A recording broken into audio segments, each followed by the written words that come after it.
In the shadow of the night, I'm gonna creep, raising up the titans, watch the fallen gods weep. From Baltimore streets to the Florida shores, Jehovah, hold and feel the wrath as it roars. No more rules, it's time to break. Killer army rise and make no mistake. All gods must die, hear the echoes cry.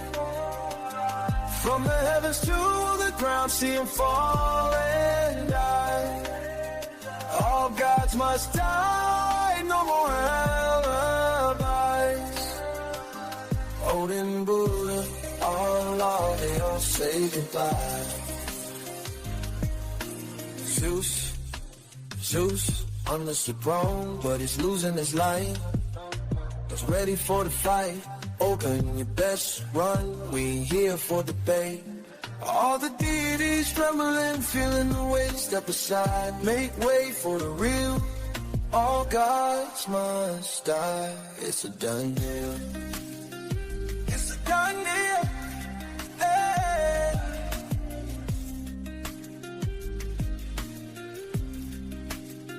All gods must die. Hear the echoes cry.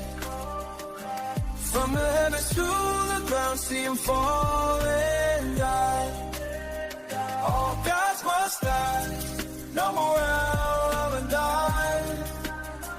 All gods must die, no more out alive. They all say goodbye.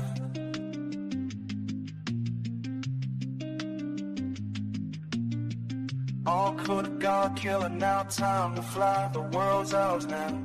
Hear the last goodbye.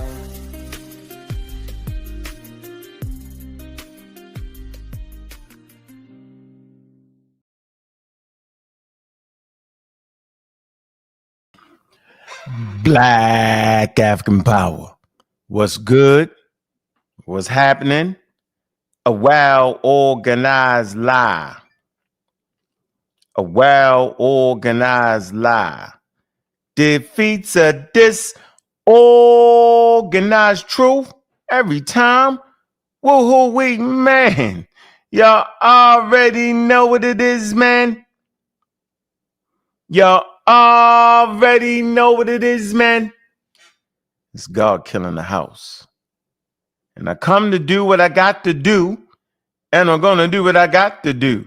I'm standing tall. I'm standing strong. I'm standing tall.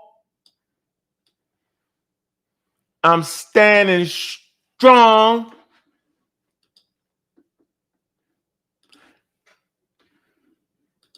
Hey, Bobby banging this bitch. What's good, family? Man, y'all know what it is, man. Appreciate everybody sliding through, coming through, man. We gonna get it. Y'all know what it is, man. Man, it was a great event, man. They're gonna be showing it again.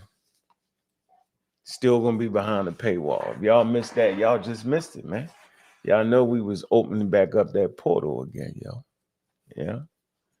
So, a lot of conversations going on. This is what you're never gonna hear me talk about. You're never gonna hear me say whether I won or lost. I don't have to. It's not my thing. I do the thing to educate. And I'm my own worst critic here. For me, it's about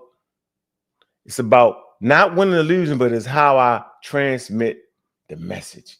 You know, how did I make it palatable for the community? That's what it's about for me.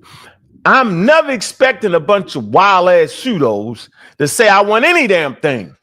If they did, I knew I didn't do my damn job. That means some kind of way I must have went pseudo or must have went off the track or wasn't conveying science. The conversation is for those who seek the heights of understanding the experts. The conversation is for those who seek to learn and study and read in an age where reading and studying ain't cool.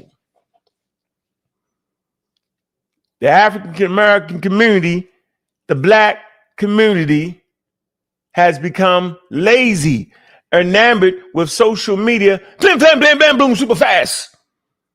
That's where we at. That's where we at. But we got a rule. The first one to get on the campaign of saying they won, that mean they really lost. Thank goodness for what I'm about to show. In real time, Sonetta put together some clips, and big up to Sonetta, right? He over whooping. You already know it. I didn't even expect Sonetta to understand. If you sitting there thinking that the Egyptian walls debunk Pangenesis and evolution, you're definitely miseducated. You definitely don't understand the conversation. If you think the Egyptian walls has anything to do with Pangenesis and evolutionary biology, you're nowhere in the game. But we actually got people that think that, and this is where the pseudo beginnings start. Right there at that moment. We all used to think the Egyptians could do that and could do, yes, that's at the beginning. When you slide your ass up out of Christianity, Islam, Judaism, man, you dive face first into pseudoisms. We all been through it. And those who graduate and get the steps will step their ass right up out of there. It's just like it's steps to getting out of religion. You got to conquer the fear of the God to see you're doing every damn thing. When you're in the shower, when you're with your woman making love to her, God see every damn thing. And once you can get past that, then you can move forward. Once you can get past the delusion that was passed down by our ancestors that was enslaved, and we can understand that. They passed down slavery in our minds based off of fear. It was illegal to practice their spiritual systems. And they passed the fear down to us. Epigenetics may play a role in this. I said may. But you can't pass trauma to the next generation. I spoke about that in the debate. So they pass this trauma and fear that if we don't believe in a religion, some kind of way we're not going to go to heaven, and some kind of way we're not going to get forgiven for our sins. Never realizing that the sins was the whole thing they made up. They said humans was born into sin, but that's a Christian ideology, Christian context, Christian belief system. So we stuck right there. And then when we dive out of that, we dive full force in the pseudos. And then you got people like pseudo stinky EnQi there to catch you. And so I felt like it was time to smack up a pseudo. And smack up a pseudo, I did. But if you sitting there thinking that, man, them Egyptian walls had sperm on it, you's a nut. I'm going to say it again. If you're sitting there thinking that the Egyptians had a petri glass, you're a nut. If you're sitting there thinking that the Egyptians had telescopes and the building materials to build a damn telescope, you're not only a nut, you're a damn fool. So big up to all the damn fools that actually think the Egyptian walls defeated Charles Darwin evolution. Big up to all the fools that think that Capita was a comprehensive theory on how things evolved. If you're thinking that, you have been miseducated by racism, white supremacy, and this is why EnQi promotes racism, white supremacy for real. He promotes racism, white supremacy through disinformation campaign, like the Russians did. He's like a Russian. He does not care about you. He does not care about your education. He does not care. All he cares about is him playing music in the middle of a damn debate, not being able to answer questions. Y'all gonna see not to do nothing but to act like the Egyptians knew something. By the way, the Egyptians ain't his damn ancestors. This man don't even think or believe that humans come from Africa. Yeah, it's that new thing. He's tapping back into the new thing where Tazayat calling you out. EnQi beat you half to death. Ali Muhammad, pure nut. They all promote how they're suffering from an inferiority complex. And they're suffering from an inferiority complex because they refuse to recognize that all humans as of 2025 come from Africa. That the ancestors of those who were enslaved came part of the largest forced migration on planet Earth. They all deny that. The youngins deny that. Inferiority complex, where we make up ideologies based off where they believe we came from. It's crazy in the age of space. This question is not even up for debate. That the human beings that was part of the largest forced migration on planet Earth come from Africa, West and Central Africa predominantly. Northeast Africans are not our ancestors, but yet still they're indigenous Africans. And if you can't understand that, then you ain't even prepared for the conversation. So you got to take your time, relax, and sit around and get it. It's like a punch you don't see to knock you out. When you wake up, it might be 1 year later, 6 months later, or an hour later, you be like, damn, that nigga was right. All you got to do is read. Stop listening to African Americans playing a role, because they playing. Denying and disrespecting the very thing they claim they come to protect. They claim to protect the legacy of Black Americans and African Americans and black man. We superior. They claim to protect that, but all the while bringing you discredited white people. Now y'all already know I'ma always crash out when I bring high level intelligent science, which consists of African Americans, people from India, people from China, Europeans, people from Australia, people from all indigenous tribes have children that will grow up and get in the fields of science. Oh man, oh man. When they disrespect that, it's disrespectful. Lying and scamming. That's the line. That's the scam.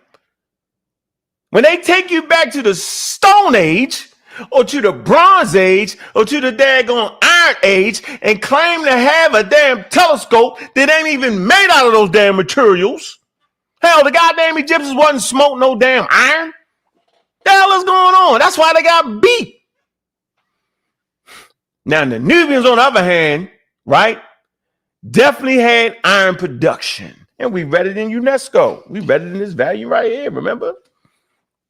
Remember they had a connection in Inner Africa who had some of the oldest iron smoke. But the goddamn telescope ain't made out of that. And the fact that y'all can't put that in y'all mind that, hey, man, you know, they didn't have plastics and light epoxies and all. They didn't have it. So my next show, I'm going to talk about the convex lens. I'm going to show you that I can beat EnQi at everything he do, that I can transmit the ideas way better than him, and I don't got to lie on the ancestors. See, the worst thing that African Americans can do is two things. One is lie about who you are. Willfully lie about who you are. I'm saying you can mess it up and not get, but once you are faced with the information, for you to stand up and lie about who you are, see, that's the scam. Inferiority complex is what you're suffering from because you think that whatever it was that you had in Africa or in America, you felt like that is inferior to what you really got. Let me say it again. You feel inferior. You think that what the Europeans had was greater than what you had.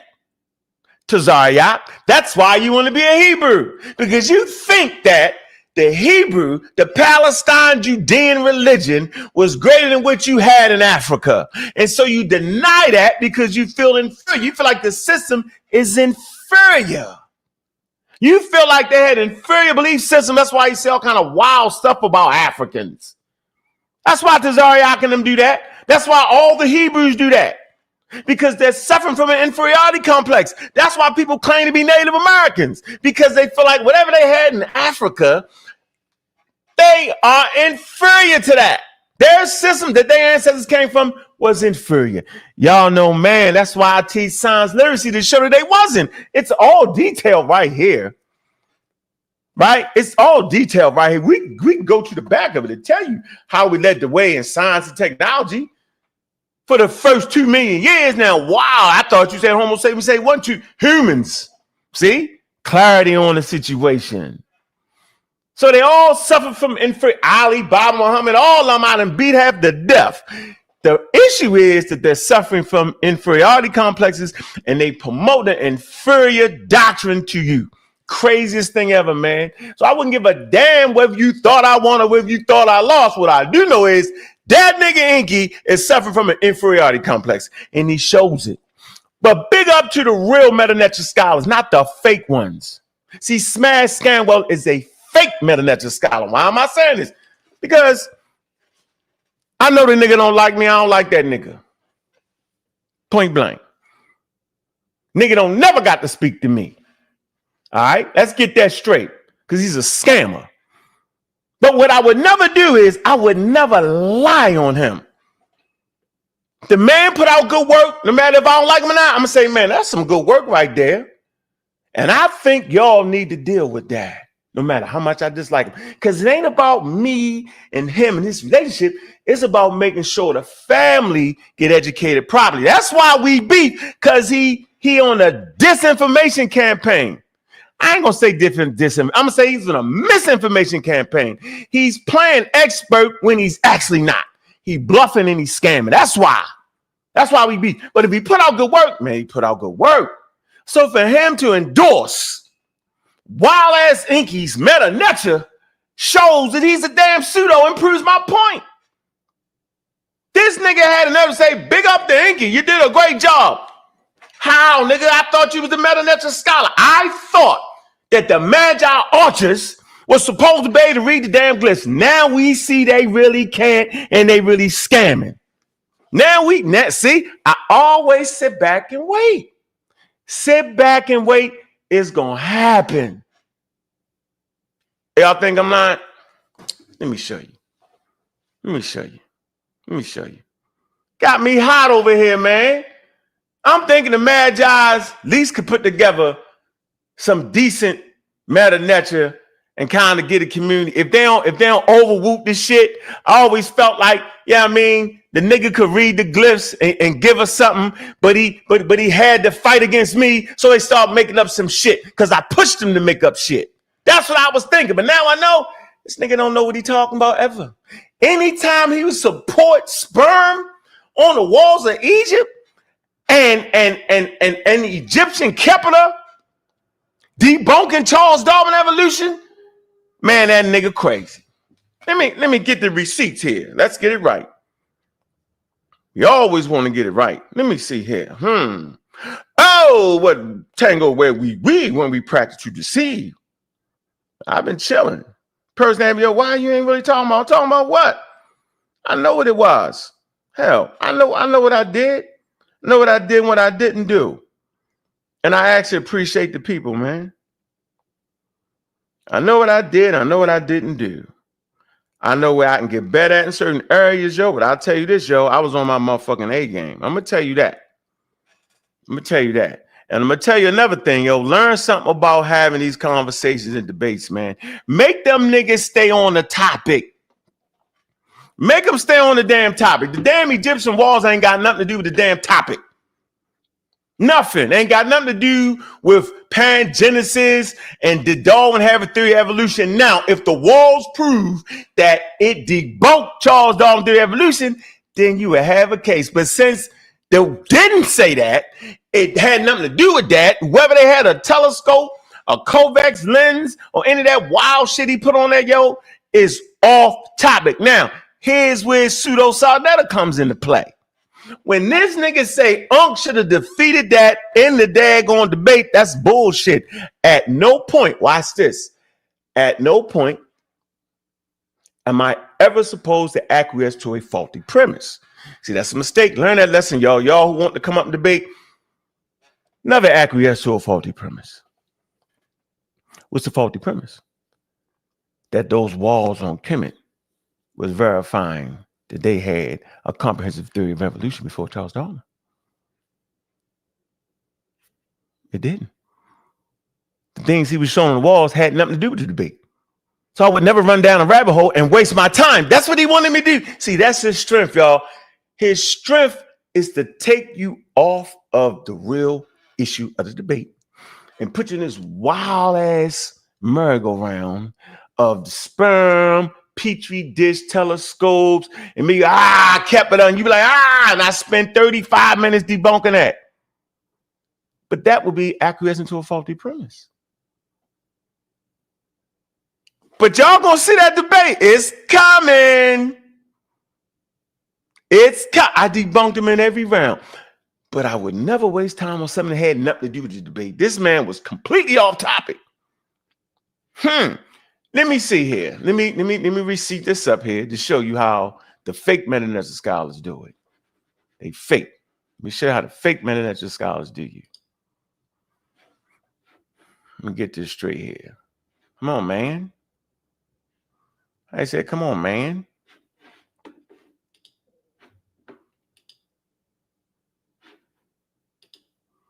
Let me go.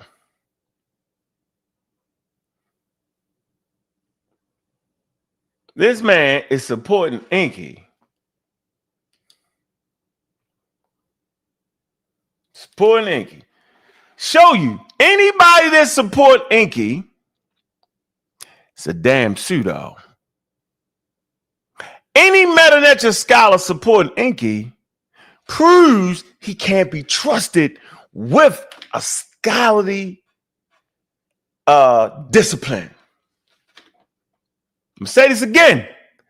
If you indulge in the scholarly discipline, scientific field called Egyptology, and you're trying to transmit those ideas, and you agree with a nigga who can't even read it, who making up shit, then you're out of order.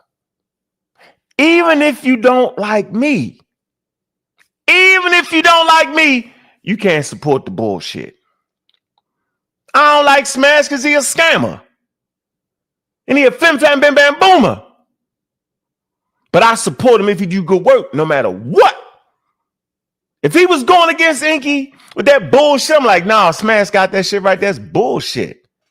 Because I can't support the bullshit. Because then y'all think I'm bullshit. I'm going to say this real slow. You don't gotta like a nigga to be able to recognize good work. Never put yourself in a position to support some bullshit. Because then people can look at you and say, damn, you supporting EnQi bullshit in the walls? You hate Smash that much, nigga, that you would compromise your own position? I would never compromise my own position just because I don't like Smash and he's scamming y'all. But I would never go against him in dealing with Pangenesis that he got correct against EnQi or Ali or any of them damn pseudos. That shit is treason at the highest level. You don't gotta like the country, but you never commit treason. Smash committed Hydric. Good work, EnQi. Good one. Really, nigga? How? At what part of that nigga work on Pangenesis was a good one? And none of them niggas gonna make a video about it. He ain't gonna make a video about it. He don't run his mouth in the chat. Hey, good work. Good one, EnQi. In there, cheerleading the damn pseudo. Do you know why he cheerleading pseudo? Because he's the damn pseudo himself. He really actually think that sperm is on the walls of Kemet. He really actually think that they invented the damn telescope. He really actually think all of that. I told y'all he's a pseudo.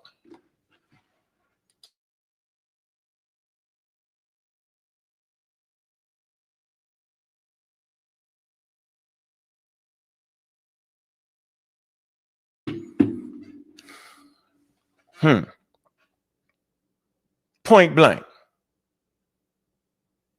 Smash is a damn pseudo, just like I said.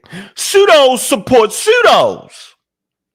Scientifically literate people support scientifically literate people. Well, I feel like, well, I thought you did this and that. Yeah, I got you. I thought you could have did better, right? That's how we do that, my nigga.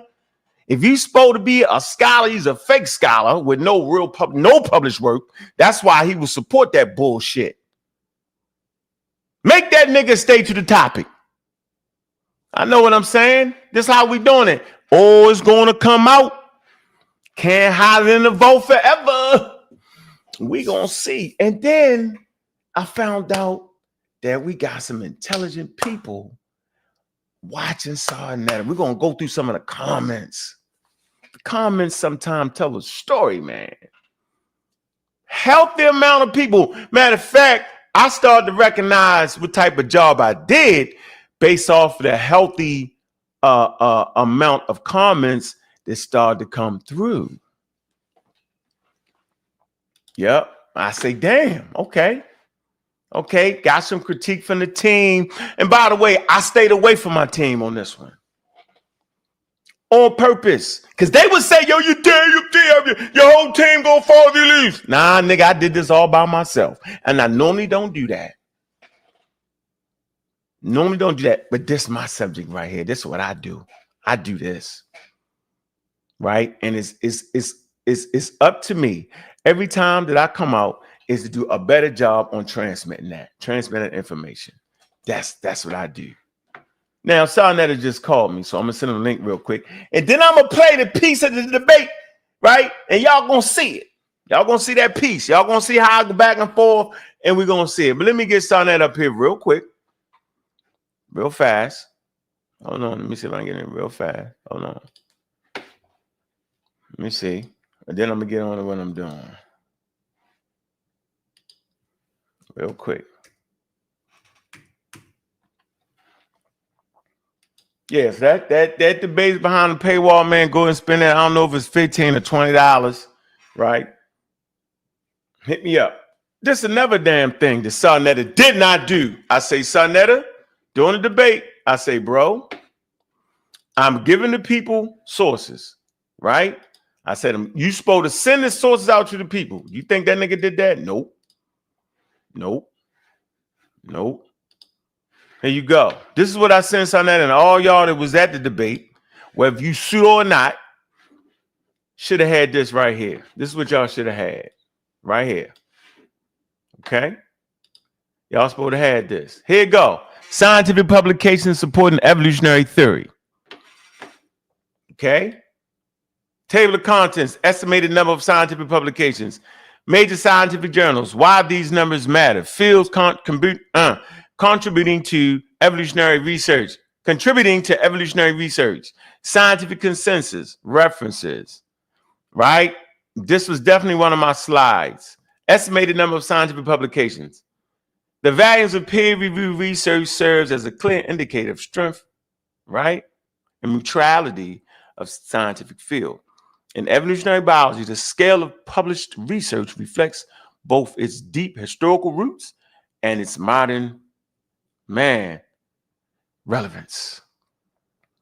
Google Scholar, 5 million, over 5 million plus. PubMed, 1,500,000 plus.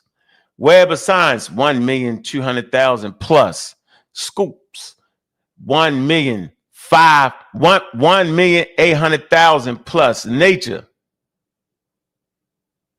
45,000. Science, 40,000 plus. 30,000 plus. 50,000 plus. Come on, man. The sheer volume of published work demonstrates how integral evolutionary theory is to modern science, not just as historical framework, but as a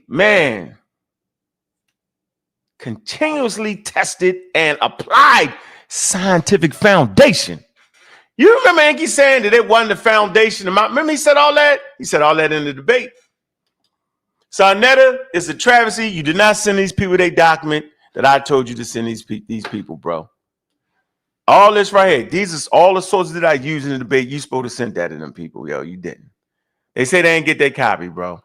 All right. I hear what you're saying, brother. Yeah, that's all I'm saying. But the bottom line is, All I'm saying. it is not my job to do that. Yes, Let me finish. All you had to do is share your screen during the debate and show the people here's all your sources. I did, sir. I did. So, brother, you did what you're supposed to do. No, but you got their email. Hold on. Go ahead. You got their emails. I don't. Now you putting me to work, brother. Well, niggas, give me their email so I can send it to them. I ain't trying to put you to work. I'm trying to keep you. But anyway, let me just say this, man. It seems like you up here boo-hooing and stuff, brother. I mean, hold on. I didn't talk about winning no debate. No, I'm not saying talking about winning a debate. I'm saying, brother. Booing about what? You know what you did. You know. Hold on, what I'm booing about? Let me take this off the screen. Go ahead. What I'm booing about? No, I mean, I wake up, I get on the internet, and what you hear me say? What you hear me say? No, I just hear you talking about the debate, like No. I'm talking about Smash. Supposed to be a Meta scholar agreeing with EnQi. Now, I didn't know that. I know what I said. When you said that, I looked. I said, "Smash going in." Right.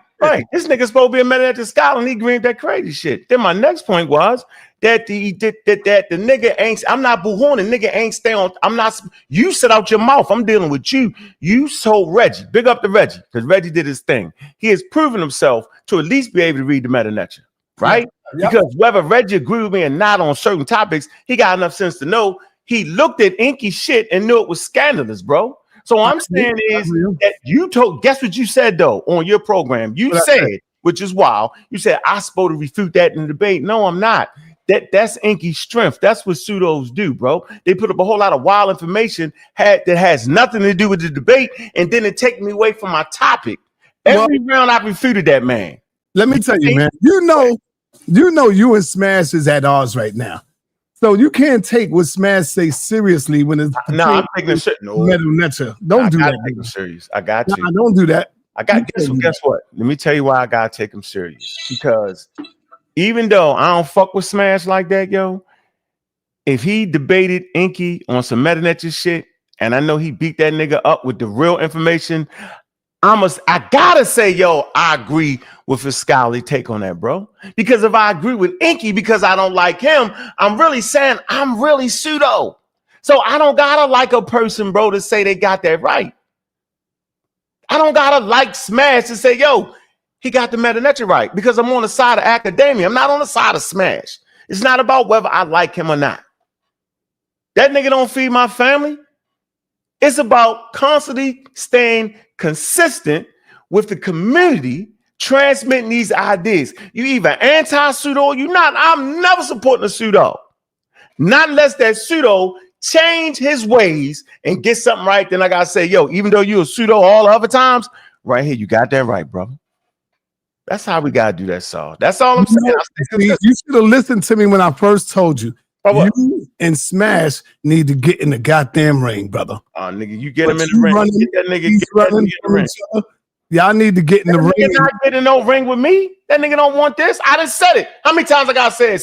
You can't even hype that nigga up. Do you think you really got the smoke for Smash on a nigga listen, the same smoke that EnQi got, every nigga can get it. What's wrong with you, bro? I'm back right here, yo. These niggas make shit up. What I can prove is that they making that shit up and they're not overthrowing the fields, bro. I can clearly show all that.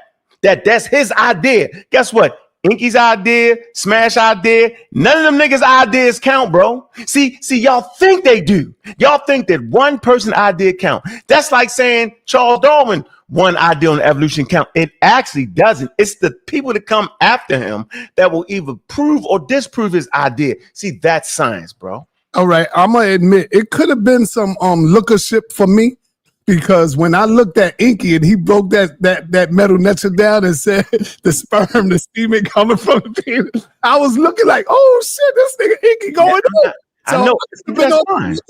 But then Reggie came in and broke that down. I was like, God damn, Reggie always do what he do. But Sir, that's your opinion. What if EnQi was right on that? If he's right, if he was right, he was really off topic at that point. Yeah. Yo, what your sperm got to do with pangenesis? Whether pangenesis is the scientific portion of Charles Darwin theory of evolution, and did Charles Darwin have a theory of evolution? What the fuck did that would have had to do with that? Even if he was right, it had nothing to do with the conversation, bro. But be real. Did EnQi surprise you? Did you sleep on him? Nigga, I didn't start studying to the day of the debate. The nigga ain't surprised. I thought he was going to do like his third round, sir. Like his third round was machine gun pseudoisms. All over the place. I thought he was going to do more of that. He actually didn't, yo.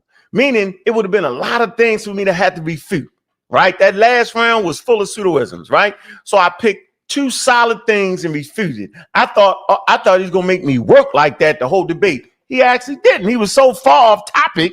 He didn't get on topic to the last round, bro. And then he went to 1,800 sources. Okay, 1,800 sources in the 1800s. Wilberforce and the boys. Like them niggas knew about genetics. Hell, them niggas was thinking that we was in the Garden of Eden at that point. So nah, he surprised me that he didn't do more of that all through the rounds.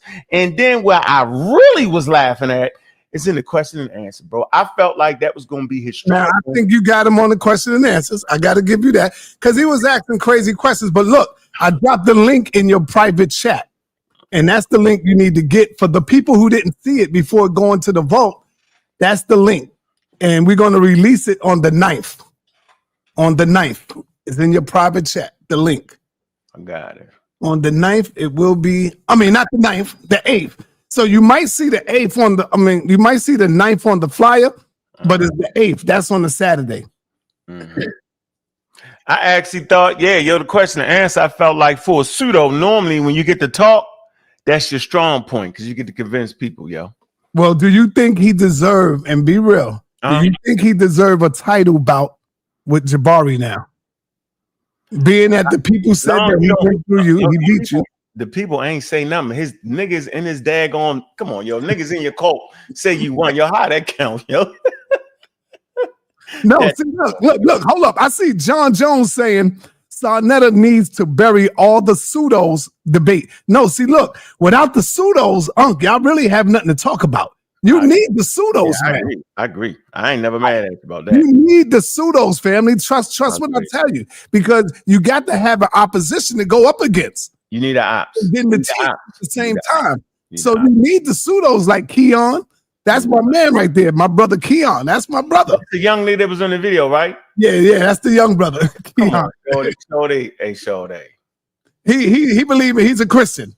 So he's a Christian. No, that was the one that was on the one I'm about to play the right here. That is this him, yo? That's the dude that jumped him on the panel first. Let me see. Hold on. I think that's him, the young nigga. I and like that Moses 777. You know, Moses, man, the ultimate pseudo up in here, man. No, he's not worse. Not the worst, but I think he's at the top. No, he's not. See right here. Is that? Yeah, that's him. See? Yeah, that's him with the headphones set on. Yeah, I think he got a chance, yo. I think if he don't stay too long, like if you don't stay addicted to drugs for too long, yo, you got a chance to come back, yo. Yeah, I think he has the acronym. Let's get this straight, yo. He said something early on this video about, and I gotta respect that. He said, yo, I don't think it's a color thing. Yes. So he got that part right. Mm-hmm. Because he understands me, but then after that, he just jumped off the roof and hit the concrete. Yeah, you know what I'm saying? Like, but I like him though. Like, he not like a young Ferrell. Remember how young Ferrell was just gone? Now, he's not that young nigga right there. No. I think he stand a chance, yo. And then he would look more like a daggone Egyptian and Ethiopian. See that? Mm-hmm. Mali. He look more like a Northeast African. See? Yeah. But here's the thing, though, Unc. Here's the thing, man. I didn't ask you a question though. You said, I think, of course, Jabari gonna beat him at the death, but you can't make it seem like the nigga come on, yo. You can't do it. You can't choose like that, yo. I think he gonna beat Jabari too, man. I think he'll beat Jabari. Nah, he ain't. Well, I don't know. If you think that nigga stayed on topic and you think he the champion, or that's what the fuck you think. Well, you know, Mandinka Mali 7K came through and said none of y'all was on topic. I know, because none of them understand it. Yeah. I wasn't. Listen, nigga, look, watch this. Counterintuitive. People think that I debunked Charles Darwin because I talked about the things he got wrong. Remember I did that in the first round? Right. the reason I talked about the things he did in the first round because the things he got wrong didn't stop him from putting together a comprehensive scientific theory, bro. You know what happened though, Unc? I'm gonna tell you. You didn't listen to me. I told you, Unc. I said, Unc, show the flyer. Keep showing the flyer. I did. In every round, show the flyer and let the people know that this is what the topic is. That's what I'm telling you. You ain't do it on every round. I did, nigga. I only had 3 rounds. What's wrong with you? Okay. You just forgot, of course. Well, you got my man 7 Asar. 7 Asar was rolling with you all the way. You know, 7 Asar was because 7 Asar is a thinker. But I'm saying the same people that been going against evolution was saying that I lost. That's fine, nigga. But y'all niggas didn't like Sunchild. Like Sunchild said, I did a great job of teaching me learned a lot. Suntan. I lost. Suntan said he learned a lot and all that. But okay, but he don't understand. He don't know if I won or lost. He don't know if it was a win. He don't know. He don't even know if EnQi stayed on topic, yo. He actually think that the Egyptians created the microscope, yo. That's crazy, bro. There's a long way to go from the convex lens to the telescope. But hold on though, Unc. Mm-hmm. Even though you might say they didn't create the telescope. They did, nigga. Right, but did they create something that can be like a telescope today? The name of it? No, nigga. How was they able to map out the cosmos then? How was they able to do that? Map out no damn cosmos. Niggas just say anything on pseudo. No, you see the alignment, the Orion, Orion belt, and all of that. You ain't never see that diagram with the Egyptians in that. You ain't never seen that. None of the pseudo shit, bro. That's man. They didn't do all that, bro. That's fine. White man said that, bro. When we gonna understand that, man? Y'all gonna stop listening to wild white people. Y'all gotta stop that. So how come the Great Pyramids and all the other pyramids that's right there lines right up with Orion's belt? Why? How is that? Because it didn't. Oh, come on, man. It's not. What you want me to do? Now I gotta get smashed now, man. For real, man. Man, Smash ain't. I don't know. I've lost confidence in Smash. Even though I don't like the nigga, yo. Yeah, I mean, don't say that, man. That's no, I don't gotta like that nigga. You're not gonna make me like him, bro. Y'all falling out. Nah, it ain't that. It's not that, bro. Listen, bro.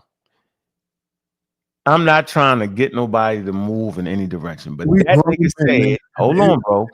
The nigga said that I tried to rob him for 20,000, yo. You heard that nigga say he ain't really mean that. He was just mad. You heard that, Saul. You can't play with me like this, bro. That's what you can't never do, yo. That's all I'm saying, yo. You hear me, right? Yeah, I'm listening. Right. I don't need you to answer that, but nigga, you heard it. So if a nigga did you like that, nigga, you still be me. You're not gonna play with. I'm not playing with that, yo. That's all I got is my name. Nigga can think I'm pseudo, but I never lied on Smash, yo. I never lied on him, bro. I never said he did something he didn't, yo. I never said he couldn't read him at a netcher. I never said when he on his game, he on his game. I never said he wasn't, yo. And I never lied. I never thought that y'all two would fall out for real. I ain't never thought that shit. Is he a suit? I fall out with all the pseudos, bro. That's how I'm supposed to do. Nah, that's not what you're supposed to do, brother. That's how I do. That ain't what you do. And battle them and teach them. And teach them. You do. Now, then, the nigga fell out because he couldn't handle it. You know how you can't handle that shit? You know how in your mind you think you the greatest meta netcher nigga and you beat you fell out? And you didn't? You fell out probably because you can't handle it. Can't handle what? What they saying? What they saying? You can't handle the pressure. What they saying? What they saying the academia is saying. Now we brought all the experts. I'm listening. Go ahead. I can't handle, listen, this is what I can't handle. I can't handle niggas thinking they better than the field that they claim they represent. Why? Because they not, because first of all, they're not representing the field. You got to be in the field to represent the field. That's first point. All right. Second point, I can't handle acting like you're expert when you're not, bro. Like, and that's the problem with the community, yo. Share my screen, brother. Yeah, that's not real. I gotta find it. Are you saying that this is not real, brother?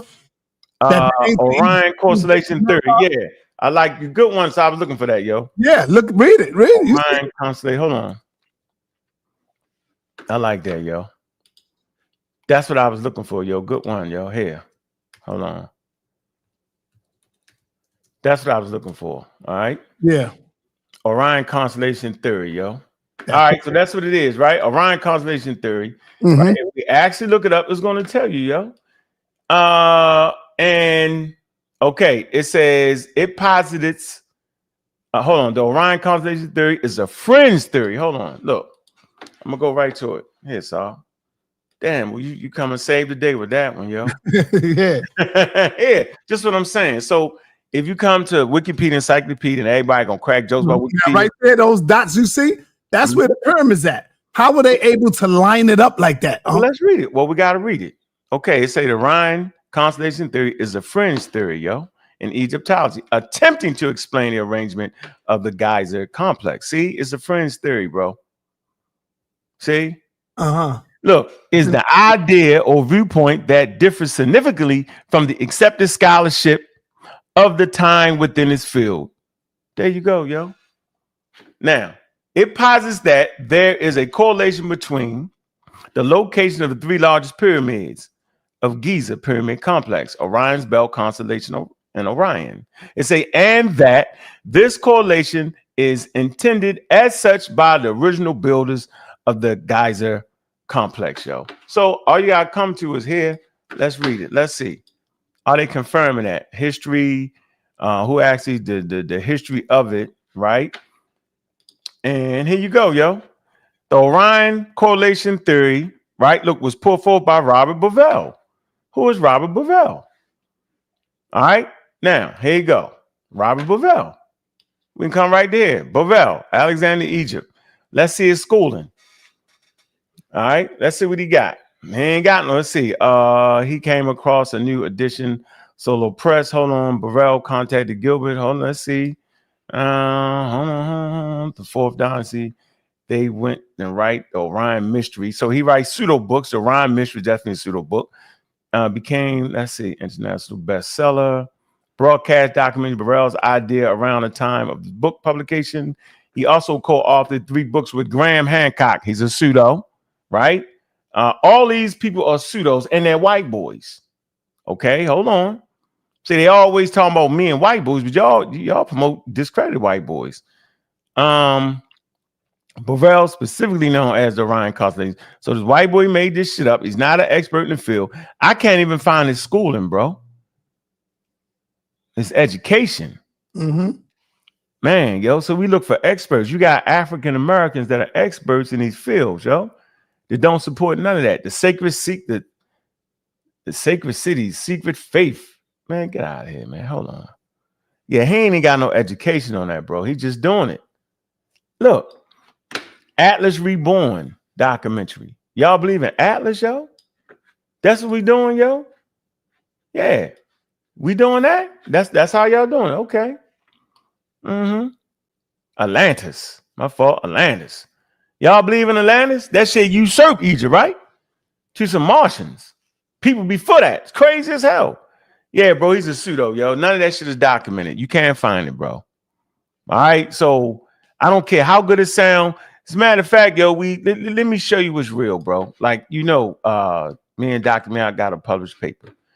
And me and Doc had a great conversation about this. And she had put it in her paper. Do you realize, yo, that our paper could never get through, yo? When we realized what the mistake was in the paper and we took that out, the paper went through, bro. So it's not an academic standard. That's not real. The Egyptians didn't build the pyramids 25,000 years ago when they line up with Orion's belt. All that is folklore in the African American community. Yo, it's not what real people who understand the conversation would ever say those. So he had that in there, then he really out of his mind, bro. Come on, bro. Yeah, we're not doing that, bro. Yeah. So that's that pseudo shit. All right. So no, that is white people making up shit about indigenous Africans, yo. And that I don't appreciate, though, sir. I mean, Netta. So no, we're not doing that, yo. We're not. You quiet on that one? Anyway. Nah, I was calling Smash. He probably still asleep. I know it's 3 hours. We are 3 hours ahead of him. So it's only 9:14 over there where he at. I was calling him. See if I could he would debate you on if y'all was to do it? What would be a topic so I could bring it to him if you was to take him up on it? Did that nigga overthrow modern Egyptology? Did he overthrow modern Egyptology? Yeah. What do you mean by that? Did he overthrow? Yeah, nigga, because if he right, he overthrew. When I say overthrow something, bro, that means you have discredited all the work that the experts been putting in outside of the damn field. That's what I mean, bro.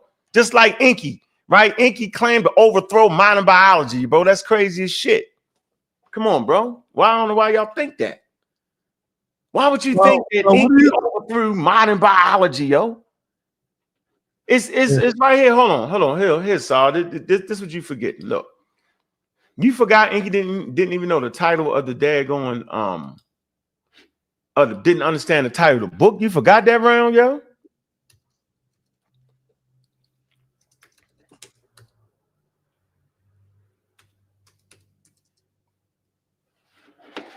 See, even men think of Molly. He's in here right now. 7. He don't count. He don't count. He said it's your responsibility. No, it's not. No, it's not. No, it's not. I agree with him. I agree with him, Unc. So you saying if a nigga say so if the debate is about you know what? You should have said hold on. If the debate is about viruses, hold on. If the debate is about viruses and the nigga is talking about some shit, you think I'm supposed to defeat the shit? No, of course, because that's nonsense right there. Right. So then you know, sperm and a Mike telescope don't got nothing to do with Pangenesis, bro, or whether Charles Darwin had a theory of evolution. You can't. You mean you can't see that? Oh, we're in trouble if you can't see that. Yeah, I think. Yeah. Hey, ladies and gentlemen, we're in trouble. We're in trouble. Do you see this, Sonetta? Do you see this right here? Yeah. It's the title of the book. That's Charles Darwin book, right? Right. All right. Now, but see, you should have brought all of that out in the debate, bro. I did. What's wrong with you, bro? Okay. Are you serious? Don't make me pull it up. I don't want to do that to you, Saul. Come on, man. You ain't know how to. Dr. Reggie's in the chat. He says send him the link. All right, I'm gonna send him the link. Look, see this? Can you see this, Saul? You see it, right? Yeah. It says on the origin of species, on the origins of the species by means of natural selection or preservation of the favorite races in the struggle for life. You see that, right? Yep. Now it is a work of what, yo? Can you see it, Saul? What it say? Where you at? Right here, man. Yeah, it's a work of literature. A work of scientific literature. Literature by Charles Darwin. Go ahead. That's what? That's considered to be foundation. Of what, yo? Of evolution biology. Of evolution. So it's the foundation. Biology. So it's the foundation of evolutionary biology, yo. 1959. Do you get that? That nigga got to prove it's not. That nigga said it's not the foundation, yo. He said that out of his mouth, bro. You ain't know he said that? Here, let me run it. Here, look, come on, son. Let me call Reggie because Reggie said he wanted to come in and talk to me. I gotta call Reggie real quick, man. I'm going to get it on there. Don't bang on me, Reggie, for real, man. Don't bang on you, yo. Oh, you can't take it. Everybody else can get it. Shit, you bang on everybody. Crazy. But I'm saying, but you got a right to your opinion, though, Saul. So trust me, yo. I'm not trying to change your opinion, yo. You got a right to say, I ain't win. I ain't mad at you. Trust me, yo. I ain't mad at nobody's opinion, yo. What y'all niggas can't do is verify that shit. That's what you can't never do. Here, Reggie, I got you. Reggie Mobley. Here you go. I got the link. Here you go, Reg. Here you go. Bam. All right. So here, Saul. Let me show you. You know I like you, Saul. You should have showed this. You ain't nigga. That debate was moving so quick, yo. All right, y'all see this, right? All right, here we go. All right. Yo, did you send Reggie the link? I sent him the link. Here's Saul. Here's what you say I didn't do in the debate. Damn, is it this one, Saul? Yeah, no, that's not the one. That's not it. Hold on. I think it is, yo. Nah, that ain't the one. Well, how you know, nigga? So you lying then?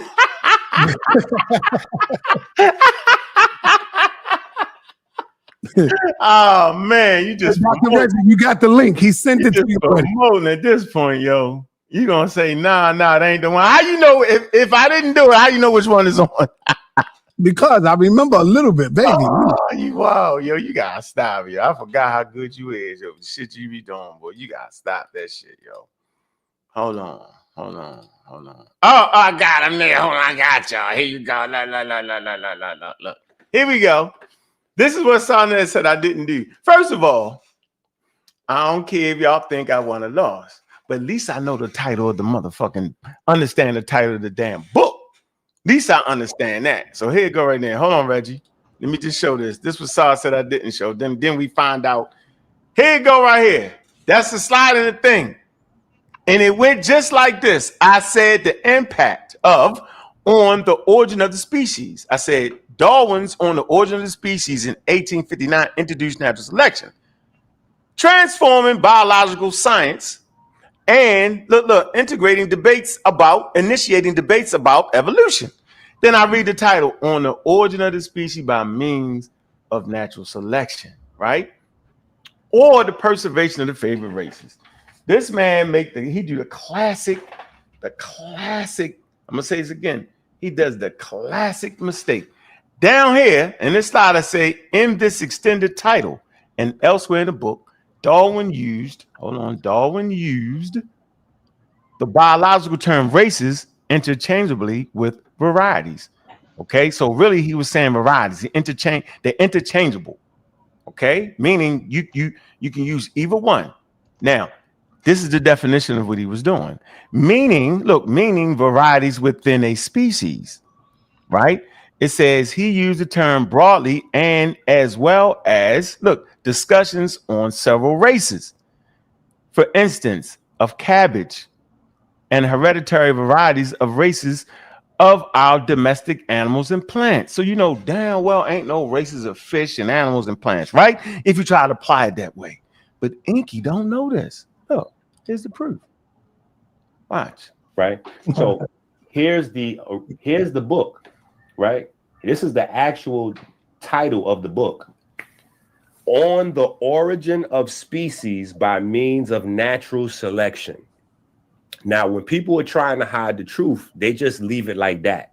Jabari got him on this. They just say on the origin of species by means of natural selection. We didn't believe you. Or they will paraphrase and just say Charles Darwin's theory of evolution. They leave this whole entire second part out. You see what that say? Or the preservation of favored races in the struggle for life. You heard that? Mm-hmm. This is the white supremacist Bible. This is the white supremacist Bible. This is the science that backed any and all justification for what Black folks would experience throughout the rest of, the 1800s going into the 1900s. Right. So that's an outright made that shit up. He in the middle of a damn debate and don't understand the title of the daggone book.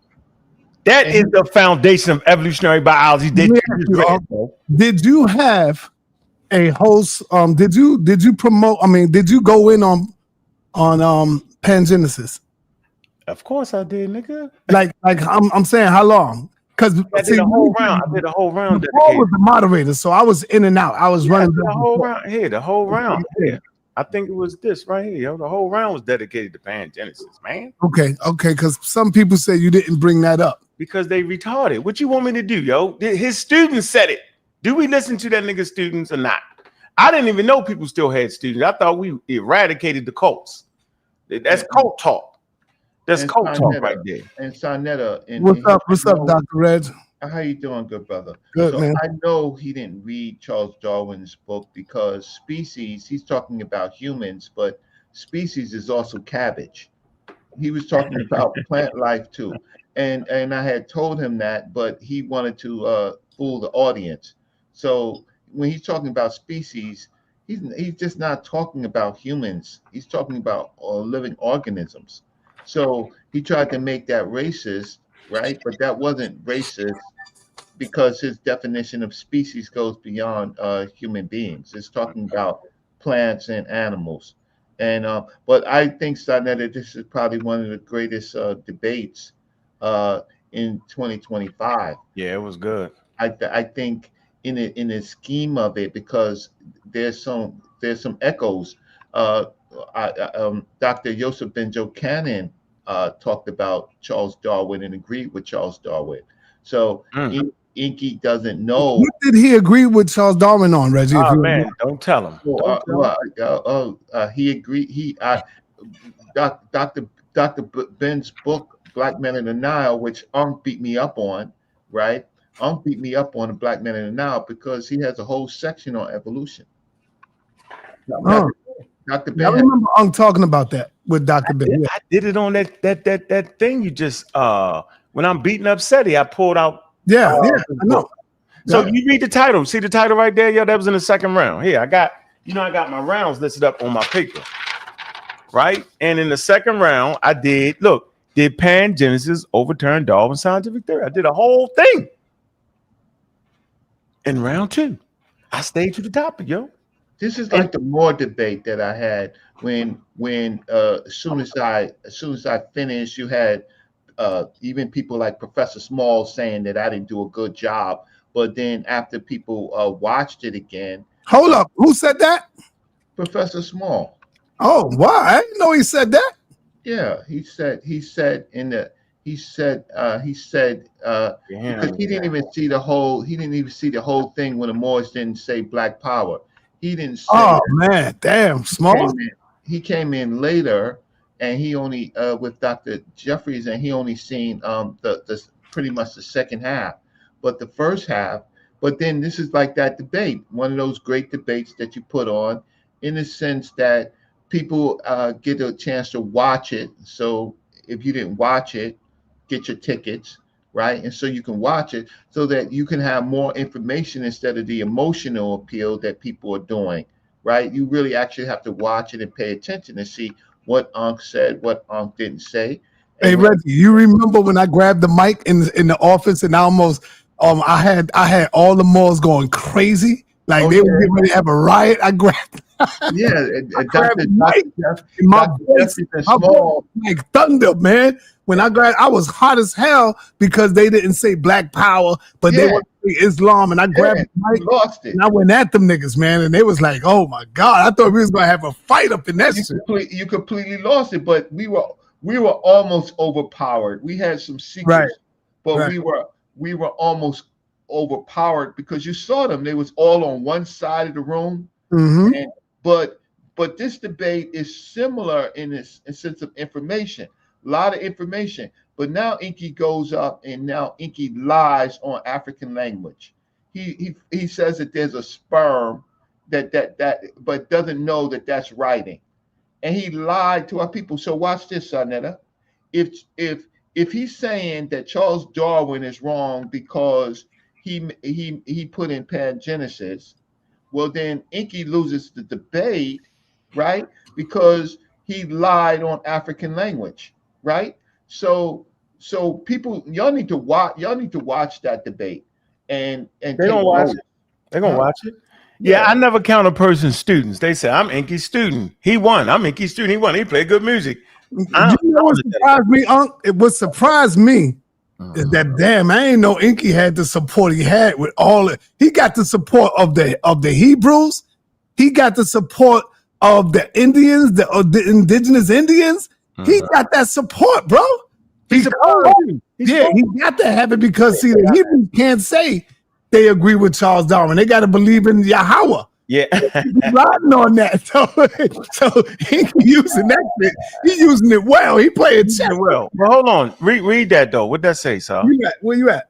Right there on the screen. Did Pangenesis overturn Charles Darwin theory? What's the next one? Or the impact Pangenesis on Darwin.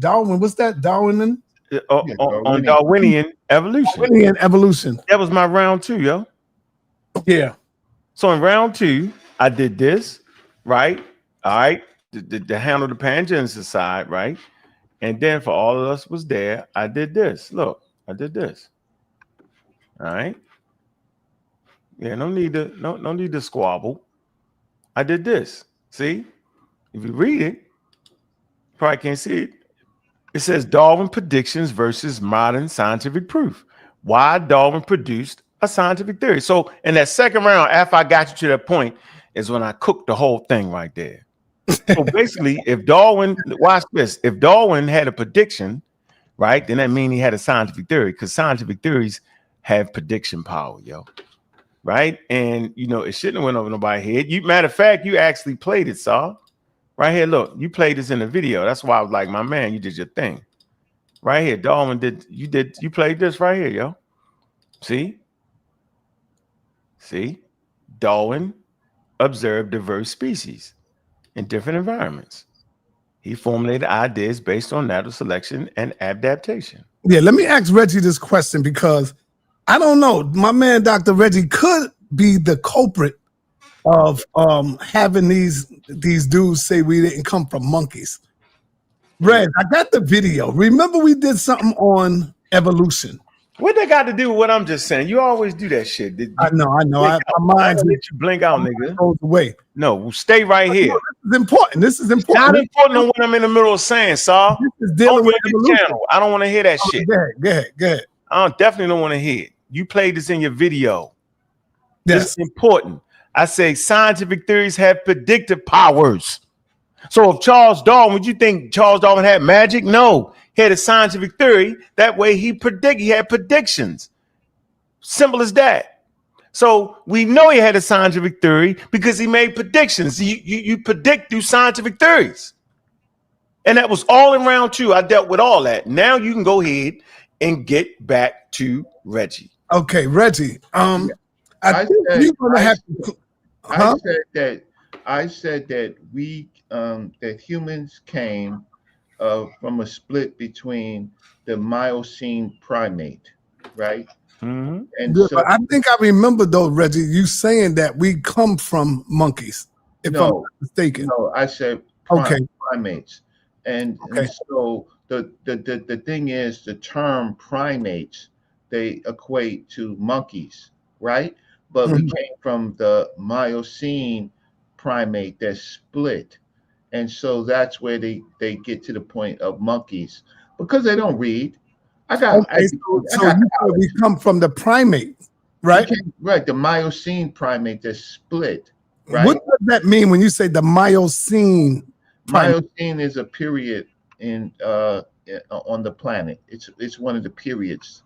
So it talks about a particular period of I don't know, maybe the Miocene period, which I don't know, is like 6-8 million years ago, something like that, right?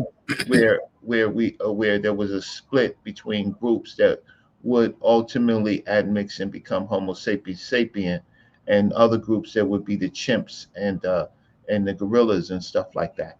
But you know, Sa, not you, but our audience, listen, they need science. Look, I mean, look, AI is killing us. AI is killing us. You see, you killed that. That was right when you said that about the AI joint. Yeah, it's killing us. And so these people who think that they may be around, but their children are going to be suffering, they don't need us no more. What do they need humans for? Right? They want a select group of people, a couple of million people to run the planet. They don't need the rest of us. The rest of us is stupid in religion, believing in a God where AI is going to tear our asses apart. But they're stupid, right?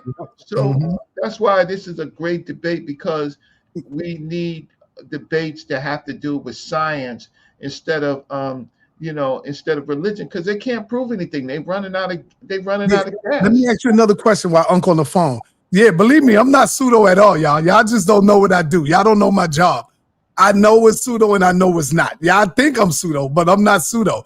Y'all think I go with a lot of stuff, but I don't. So I'm just playing my role. I'm playing my chess game. I'm on the board. Y'all off the board. Y'all playing checkers. I know what's right and what's wrong. I'm just doing what I do. Y'all don't know me by now, man. If you don't know me by now, y'all way off. So let me ask you, how was that? Huh? I said you set up great failures. So once you got the asses on record, then you bring it back. Right. But the beautiful thing is we got EnQi on record with the sperm. That's the greatest fail of 2025.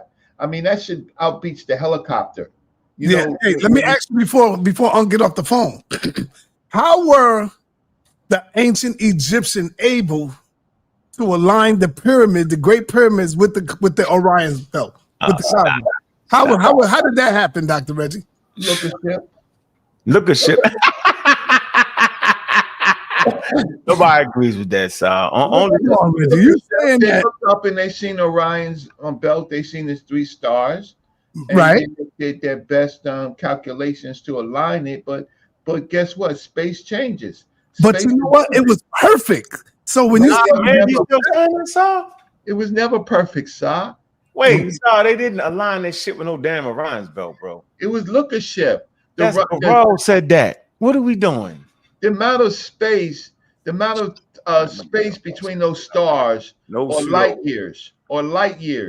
So you take 3 pyramids and you put them in a couple of acres, right? And that's aligning with them? No, these stars are light years apart. So what they did is they simulated with the best that they could at that time period, right? They made some other alignments, but not necessarily directly to those stars. You know, stars are light years apart. Right, yo. Yeah.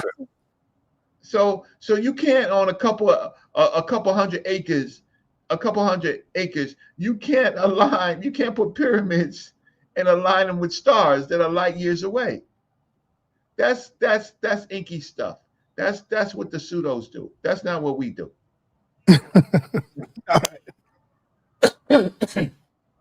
All right. So what you doing tonight? What you doing later on tonight, man? This damn video with you lying on this motherfucker, acting like that nigga that the C took out the whole pseudo killers. Nigga, ain't nobody on the pseudo killers help me with this presentation. Yo, EnQi, man.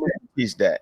Yo, nigga, I'm the one to do the evolution thing. I ain't need no help from the team, nigga. I ain't asked for the help. I refused help, and nigga, I did what I did now. So stop. Don't false narratives. I'm not gonna go for. I'm a rage bait you to death.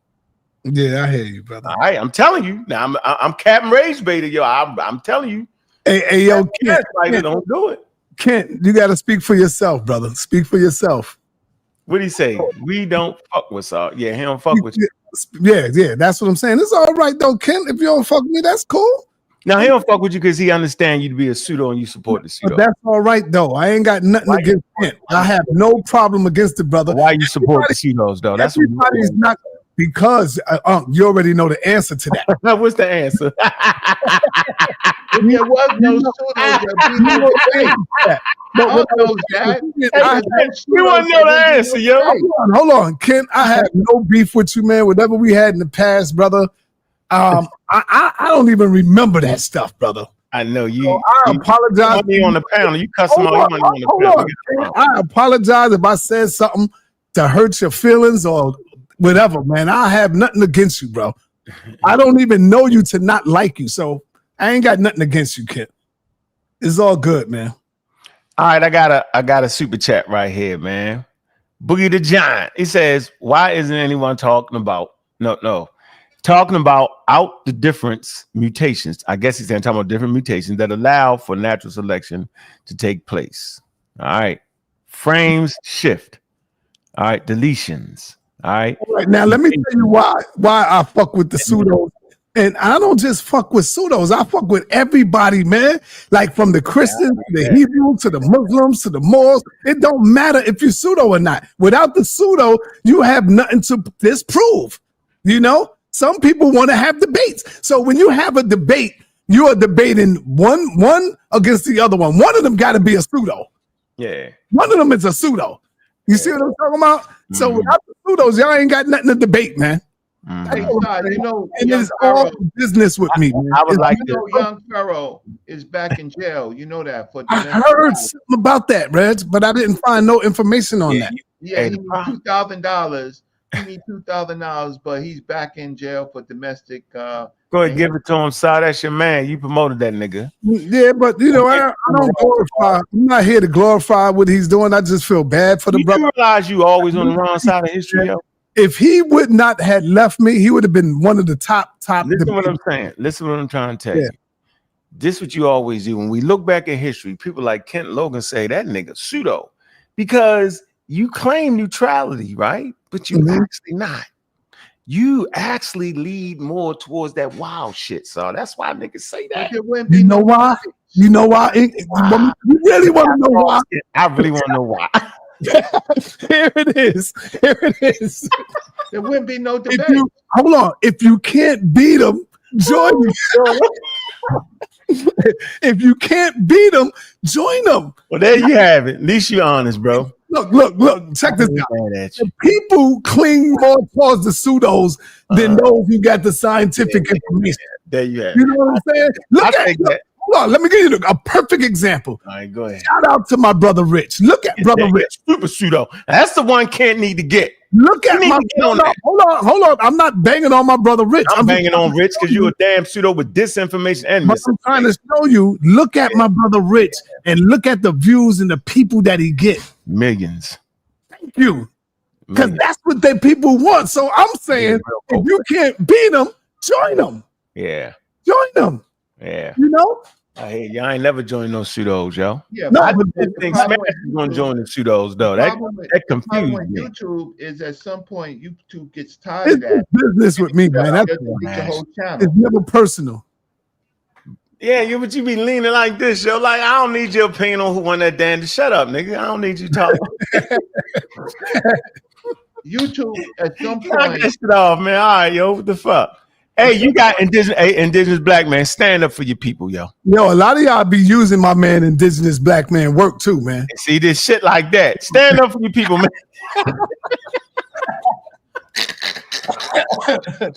Stand tall, man, in this arena, bro. I be using his shit for real though.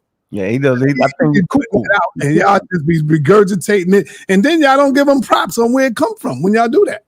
They steal my information. They don't give me no props. Man, and stuff. listen. Yeah, but when I hear them, I know where it come from. Just like when I hear Bobby Hemmett, I can hear Bobby Hemmett all in Young Pharaoh.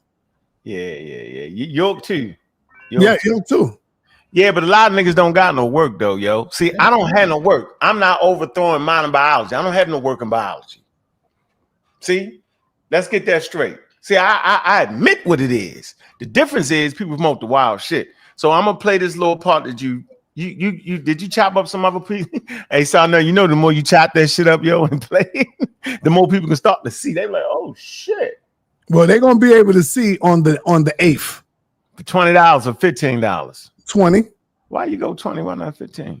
You want to go 15? Go 15, give them half price. Okay, I'll bring it down. And bring it down a little bit. I want everybody to get in there. I want all the pseudos to crowd in. Okay. All right. Hey, Crowd in. the way I did it is good too. I took all the fluff stuff out. You know, it's real good, man. You took you tampered with the debate? No, you missing what I'm saying. Or what was the fluff? All right, for example, when you know, all the in between stuff where y'all wasn't going in, when y'all was, you know, stopping the video, hold the video, pause the video. Oh. In the break, you know, when we took a break, I took all of that out to close it in. So when we say break, it's gonna come right back in right away instead of the people. Yeah. So you back on your editing shit, huh? Yeah, no doubt. Mm-hmm. Well, here we that's go. it for me. But listen, these All right, bro. These debates sell because there are pseudos to beat up, right? we got Captain Cesariak next going up against Say Cool. What do you think about that, Reggie? What do you think about that, Unc? Say Cool getting better. He believes man came from the dirt. So I don't. Yeah. EnQi said that too. Man came from the dirt. How that's the most ridiculous shit ever. Oh, hold on. You say what, Reggie? All the Bible people believe that they believe in the Bible. What the Bible say? Humans came from dirt. So who you think got this one coming up with Say Cool and Cesariak? Say Cool. Well, Captain is a professional debater, right? And he has a large audience, and Sekou gets a little emotional at times. See, and so I think that Captain, you don't like Say Cool. It's not that I don't like. Me neither, but I can say with a clear head, he gonna beat the brakes off the Zariak, yo. He's not suffering from an inferiority complex. He just overwhoop African spirituality. He overwhoop the shit. He make it not like everybody else shit. Nah, you know, like it's all religion to me. It's all culture and things of ideas. Flip Malik Zulu Shabazz, who was a lawyer, right? Captain Flip, me and Sinetta was there trying to save Malik. Malik goes up there and says, well, he's an Israelite, loses the whole goddamn debate. right? What? Yeah. Malik did good all the way to the damn end, bro. To the end. To the end. He did real good into the damn end. Against who? To Zoriak. We did that live in front of the audience, man. Oh, yeah. Y'all, you tried to open it back up, the library? Yeah. Well, they all fall short. At the last minute. They all At believe the last minute, he's an Israelite, right? That was crazy. Right? And I'm like, and so me and we all looked at each other when he said that shit, like, what the hell? Yeah, like, lost that. Yeah, it's like you're losing a case. Like, and you're a lawyer. So if I saw Captain Flip Malik Zulu Shabazz, then he could get you into a space and say, cool. I'm not saying Sekou don't have the information, right? But I do think that I think that Captain can razzle dazzle him, right? So nah, man. Come on, Reggie, man. Nah, he can't razzle dazzle. Come on, Reggie. Not Sekou, brother. He can't razzle dazzle. You know why, Reggie? Because Sekou study your grandmaster teachers, bro. That's he don't know them. He don't know them personally, but he know them with their information. Dr. Clark, Dr. Ben, Professor Smalls. He know all of the. He getting better though. He getting better at it. Yeah. Well, he may be getting better at it. He trying to understand science. So every time a person say that religion and science go together, that means they don't understand science. That's I'm not saying that Sekou doesn't have the skill set and the information, but I do. But I'm just talking about debating. Captain is professional debater for his situation. And why are you going against me? All you do is something and say, my captain, my general, my general. Yeah, he'll never say Reggie. Right? You know, because he go with the pseudos. Remember, that's the rule. If Sarnetta going with you, you're in trouble, yo, because he back at pseudo claim. Yeah. So, I gotta keep the pseudos happy, brother. Gotta keep them happy. I know you do. Anthony Bowman. They talked about the Kovacs lens in Egypt, bro. Talking about the Egyptians had. Big up to Anthony Bowman, pseudo kill official, man. Man, he deal with Out Space and Beyond show, man. Peace, Anthony. Yeah, they have microscopes. The real telescopes. That is the greatest fail in 2025. They had microscopes, and then they put my name in it. They put your name in there, Reggie. You got to you got to get him. You know he didn't fucked up, right? Put my name in it, right? So I'm like, hey, listen. At the end of the day, it's African language that he spit on. He spit on African language. He thinks that the Africans were pseudo, right? It's disrespectful. It's disrespectful. It's disrespectful to teaching Black people, African Americans. It's disrespectful to further the disinformation and misinformation claims produced by wild white people, yo. And he's following wild white people. You ain't no Egyptologist, African American style. Get up there and say that about no damn walls. He got it from white pseudos. And said it to us like dog food. Yep. Shit. I'm out of here. All right, y'all. Here go Sarnetta right here. Here we go. And then I'm gonna drop the link so we can get into them healthy conversations. Here you go. Even come as so close and even surpassed them when it came to this debate. Now I'm gonna leave that up to y'all to judge. All right. I'm telling you what I've looked at and checked it out. Again, I checked it out earlier today, this afternoon. I sat back and I watched the damn debate and I was like blown away with it. I was like, damn, this brother here really went in on the debate. He really did go in, you know? And so Cedric would never admit it though. You know, Cedric would never admit it that Unc slept on him. And by sleeping on him, I told him before, yo, EnQi gonna mess around and uproot all of y'all. Pause, because if he take Unc out, he just murdered the whole. What? Yo, man, this is funny looking at. Yeah, you talking crazy. I'm just doing what I do. Y'all don't know. I'm doing what I do. This is funny just looking at it and listening to it. Nigga don't believe that shit. He trip. I'm like, really, yo, you overwhooping, yo. You okay. Hey, man, this is funny as hell. Yeah, you crazy, yo. All right, here we go. There you go. You did great editing on the video, too. Watch this. Old pseudo killers, because they're known for calling everybody pseudo. and banging on everybody. You know what I'm saying? But I think EnQi have just brought back. Let me show you what the EnQi have brought back. And that's why we bringing it back right now. We got a team. We bringing a team up. And the team is what? The Adjustment Bureau. We make Negroes adjust. The Adjustment Bureau. We got a team coming in. And we're going to have the Adjustment Bureau crew. Seven Asar adjusted Mandinka Mali last night. He's one of the players in the Adjustment Bureau team, on the team.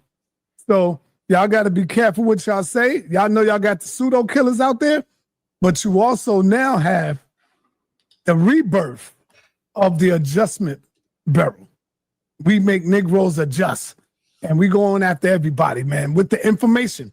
Not no banging on each other Negroly. We talking about information only. You know what I'm saying? So Suntan, what's up, man?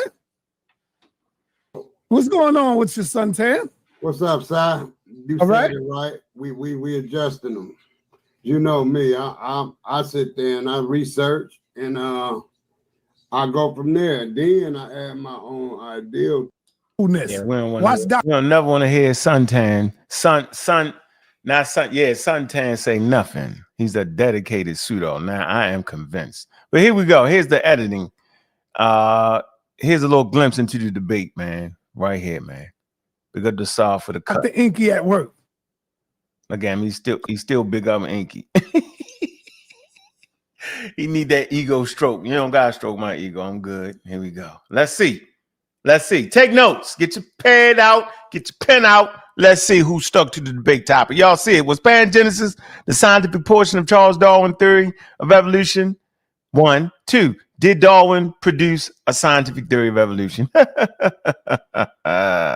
to work, Ink.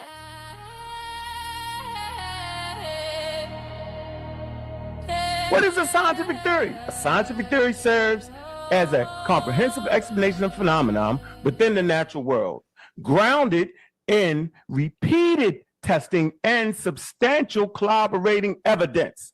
This rigorous approach follows the scientific method, utilizes established protocols and observation, measurements, and evaluation to ensure reliability and validity in understanding complex systems. All right, so here's how we're going to do this. Since EnQi has afforded us extra time, we can take our time and address a variety of misinformation that EnQi has plagued the community with, along with his trolls in the chat over there we see. So, and what I mean by afforded us extra time is that EnQi has taken half of his first round to let everybody know that Darwin did not have a complete scientific theory, which is the question of the debate, just in case EnQi didn't know what we were debating here. Can theories be debunked or discredited? Not usually in the way people think. Instead, they are refined and expanded or replaced by theories that explain more. Example, Newton's theory of gravity was debunked when Einstein's general relativity came along. Newton's laws still accurately describe motion at every scale. Einstein's extended them to include high speeds and strong gravitational fields. Now, when we go back to the story of Kepler and the Kemenu actually provide the parts and interactions for what today is called quantum field theory. This is something that EnQi doesn't understand. EnQi doesn't understand parts and interactions. So for the audience, parts and interactions of the parts make up something called a scientific mechanism. You have to have a scientific mechanism in order to have a complete scientific theory. If you don't have a scientific method, your theory is incomplete. So just put that in your notes while we're doing this thing here. Darwin observed that isolated species like those of Galapagos share traits with mainland relatives due to adaptive radiation evolution. Modern proof of biographical evidence. We can see here by these finches, and we see the different sizes in their beaks. Although they was on different islands, they still shared common ancestry, and you see the different sizes in their beaks actually shows the modern proof. Okay, modern research supports Darwin's prediction. Extensive evidence, notably the finches, exhibit adaptive radiation, show coats in different environmental pressures can lead to evolutionary diverse species from a common ancestor. Now, the origin of developmental homology. Developmental homology talks about how humans have certain things from amphibians and reptiles. We want to show that this is, again, from our ancestors. Modern science didn't create this, we did. Here is what amphibian and reptile eggs look like. And you'll notice that the allantosis is where respiration is passed from reptiles and amphibians onto the mammals and humans. Darwin's prediction of vestigial structures. Darwin predicted that through the process of evolution, organisms would retain vestigial structures, body parts that have lost their original function over time. This reflects their ancestry and changes that have occurred through evolutionary theory. Vestigial organisms, atavisms, and atavisms. Modern proof, real world examples. Vestigial organs in humans include goosebumps, stress reflex, and pelvises. Ancestor, okay? This is pivotal what we talked about. Atavisms, human traits, extra toes in horses. We have that right here at the birthing houses and the birth walls where they show right here on the right of your screen. This is a representation of the amphibians and the reptiles holding the ankh to the new baby's mouth to give respiration. So here you have the reptiles and amphibians passing on respiration to the mammals. And then here you have developmental homology. Darwin's prediction, gradual evolution. God damn, EnQi going in right now. Yo, EnQi going in right now. If y'all see the whole clip, the video is 3+ change. And this dude is going in. He's showing comedic science. He going in. God damn. Watch. In Darwin gradualism, evolution occurs slowly over time through small inherited changes. Gradualism versus variegation. See, right here we have the bones of the fossil of a horse. Comparative research, especially in long-term E. coli experiment by Richard Leakski, has provided direct evidence for real-time evolution demonstrating how variation leads to adaptive change. Fossil records of horses also illustrate gradual morphological transitions over millions of years, supporting Darwin's theory of evolution. Now, how could they have known that biology and chemistry without a microscope? How could they have known that? Well, because they had microscopes. See, and this is the problem with the comedic cosplay. With the comedic cosplay, they don't want to let you know where microscopes came from. And there is no such thing as modern science without a microscope. No such thing as modern science without a microscope. Here we see right here engraved in the wall where our comedic ancestors actually created and left the blueprint for microscopes and telescopes. What you see on the left of your screen is a modern diagram of what a microscope looks like. What you see in the middle section is an up-close version on what's left in the wall. You see the eye at the top, matches the eye on the side. Then you see what looks like a bread hieroglyph is actually a convex lens. That's very important because that's the thing that magnifies the image. Then beneath that, you see semen coming out of the phallus of men, the god men. He's releasing semen. And then you see a sperm cell accurately depicted under the convex lens. Now, why that's important is because the sperm cell is the smallest cell in the human body. And there is no explanation on God's green earth how they could have got an accurate depiction of a sperm cell in Kemet without a microscope. But not only do they have the accurate depiction of the sperm cell, they actually have the accurate depiction of the microscope blueprint. So you have the eye, you have the convex lens, then you have your specimen on top of the tray, and then when you see those 3 striped lines under the tray, those 3 striped lines mean multiplicity. So what it's showing you is that when you look at the semen under the convex lens, you see a multiplicity of these semen cells or sperm cells. Just in case nobody knows what a convex lens looks like. Right? Just in case nobody knows what these things look like. We want to make sure it's good and clear. Right? Not only do we want to make sure it's good and clear, we want to show the proof of what the sperm looks like. Because when you see that they saw what the smallest cell in the human body looked like, that means they know what every other cell in the human Woo-wee! God damn. EnQi is on it right now. Y'all see the sperm cells over there in the gray? And then you see the penis with the semen coming out and then uproots from the semen. You see it? God damn. EnQi is going in. EnQi going in right now. human body look like. If they could see the smallest one, they could see every other cell in the human body. Now, for further proof, because I know saw somewhere talking about source it up. Temporal evolution prediction, transitional fossil identified, homogeneous structure evidence, homogeneous, my fault, let me get this right, homologous structures. It's a biographical patterns observed, visceral traits demonstrated, embryology links established, gradualism and evolution demonstrated, human origins traced back to Africa. Charles Darwin observed diverse species in different environments. He formulated ideas based on natural selection and adaptation. These ideas led to the development of his scientific theory. Scientific theories have predictive powers. Understanding Darwin's unified theory of life helps us appreciate both the interconnectedness of all species and the principles of evolution that continue to guide scientific research.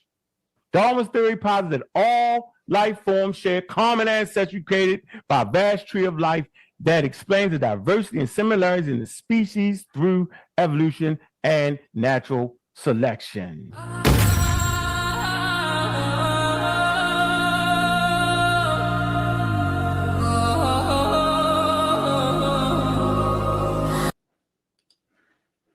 Woo! EnQi went in, man. God damn. Yeah. EnQi went in, man. Both of y'all did good, though. I ain't going front. I'm not taking nothing away from you, and I'm not going to take nothing away from EnQi. Both of y'all did a hell of a good job. Okay. I was just more impressed with the work of Dr. EnQi because I know you slept on that man. I know Cedric slept on that man. And by EnQi coming in like that, he had taken on the whole pseudo killers, because to drop you is to just drop Cedric, Juju. I mean, you name it. He just Jabari, because Jabari was on your team. So Jabari got to step up now. Jabari has to step up, brother. Ain't no running and getting out of this, man. So basically what you saying, let me drop the link too. So basically what you're saying is that you could just say any goddamn thing. No, I don't think that's what he was doing. He was showing slides. So I'm saying, so do the slides have to be accurate? I'm saying for you. Yes. I'm not talking about for people who don't understand. Have to be accurate. Yes. So that means that after Reggie showed you that shit is wild, then what? That's Reggie's opinion. Reggie got to go in. Reggie, we can bring expert sources. Reggie have to go in and bring his sources and show it, because to me it looked like EnQi was right on it. You see the semen coming out of the penis. I know, but but anybody with eyes can see semen coming out of a penis, huh? Right. But so that's to say you had something that would magnify the actual cells is the question. See, that's the real question, sir. He showed you the cells, the real cells on one side, and then he showed you the carving of the cell coming from the penis. He showed it, man. He went in. So we call that lookership. Yes, I said I was on some lookership shit. I said that, but hey, EnQi did his thing, man. All right. Okay, that's your opinion. What's up? What's up, Francis? What's good? What's Now, up? What's up, Francis? Now I'm gonna tell you this. You can restore the Magi Archers clan, right? If you can tell me did that shit make sense, yo, the EnQi came up with. You can restore it. You can restore the balance to the universe, yo. I would Now, have you compliments know- from you again. There's no way in hell I'm gonna agree with that bag of bullshit you put out there. That'd make no sense. Okay. That man, no, hold on. That man came on Sunday Show a year ago, pulled up some glyphs, said, I can't read the glyphs, got rebuked by Sunday, and gonna come back a year later telling me he can read the glyphs. And he Nah, it makes a lot of sense. Evidently, he did a lot of research and study in his work. And no, he did not. I think he made No, he more. did not. I'm gonna keep it No, he real. did not. Now, No, he Reggie, didn't. you my brother, but I think he made way more sense than my brother, Dr. Reggie, at that point. I think he did. Of course. Because you could see it. He made way more sense, man. Of course. EnQi can't speak Medunacha, and you even rebuked him on your show for pulling up something looked like it was from the Book of the Dead, and he couldn't. I don't think any of us can speak Metal Nature. What are you No, talking don't about? say that. Don't say I'm that. gonna say it. None of us That's can wrong. speak Metal Nature. Now, I He think can. you should have said, He can. I don't think he can read the Metal Nature. He can't That's read. what you speak, should have said. be But around none that. of He's us, wrong, son. none of us can speak Metal Nature. Show me who can speak Metal Nature. Sanetta, I'm gonna say this to you. You defend EnQi if you want to. He's No, wrong. no, I'm asking you a question. You said something. Now I'm asking you a question. Tell me who you know that can speak Metal Nature. Sanetta. All right, That ain't the damn No, conversation. no, don't do that. Let me answer the question. No, go ahead and answer the We question. don't know the exact pronunciation, so there's an Egyptological convention. I don't think so we any can of us pronounce. know it, bro. I'm telling you, I don't think any of us know the exact pronunciation. I'm not arguing, but that has nothing to do with EnQi talking shit to the community. That has nothing to do with it. He can't read it. He can't read it. Oh, here's EnQi. EnQi. That's it. EnQi. You go, EnQi. He Let's just go, can't read it. E. I'm not Let's go, arguing with nothing baby. on that. He can't read it. And I'm The Yo, saying that. nah, nigga, don't come in like that. Don't come in like that. No, stop. Relax, bro. Stop unk my ass. Don't come in like that. Let that man finish talking. The hell wrong with you, son? That y'all Okay. Yo, what's wrong with y'all, bro? That's it. I'm not backing Come on, down. man. On it. You can make your own interpretation if you want to, but tell people it's your own interpretation. That's not going to fly in academic circles. In no circle. It's gonna fly. What's up, EnQi? Yo, why you up here whining and crying, bro? Nigga, I ain't whining and crying. You took an L, man. Just take an L like a man. Hey, okay. You're a pseudo. You took the L, pseudo. Now, let me ask you a question. You never ask me shit. I'm not answering no. I've already beat you down. I don't gotta answer no questions. My point is, does the meta nature say that the Egyptians invented the damn microphone? Now I got a microphone, a daggone telescope. Does it say that? No, it doesn't. And you mischaracterize what a convex lens is all the way. Plain. I did. Absolutely. So you saying that was a bull's horn on that picture that we looked at on the wall? I'm He saying. didn't say that. EnQi Reggie said that. No. Stop. You want respect. Show respect. I'm not talking to you, Jose. I'm talking to That's the problem. All right, Jose Francis, quiet it down, champ. Now you're going to yell. Now you're going to yell and scream. Let me ask you a question. What was that a bull's horn like Reggie said, or was Reggie incorrect? Yes or no? I didn't see Reggie me about the message. So if he said it, what am I going to do? Argue? All right, so let's go to Jose. Jose, are you saying that was a bull's horn? Yes or no? I'm saying it. Yes, I'm saying Reggie was correct. That was a bull's horn that we saw. What you say it was? What you say it was? Hold on. Jose said it was a bull's horn. You said that was a bull's horn, right? What? What did you say the bull's horn? What? Put me on a what was it? You talking about the sperm cell or this is what I'm saying. Reggie, no, what you saying? Come on, EnQi. Come on, bro. Don't run. Reggie was explaining what the bull's horn is in the word for he was showing the word for purity with a bull's horn in it. Okay. So he was explaining that could have been that's probably what it was. Right. He said that picture was a bull's horn and it wasn't semen. And you said it was semen. Like they could see the cells of the semen. So there's a lot of hold on. No. Listen. Mm-hmm. We seen with our own eyes. You said it was lookership. That's lookership. So let me ask you a question. Are you saying that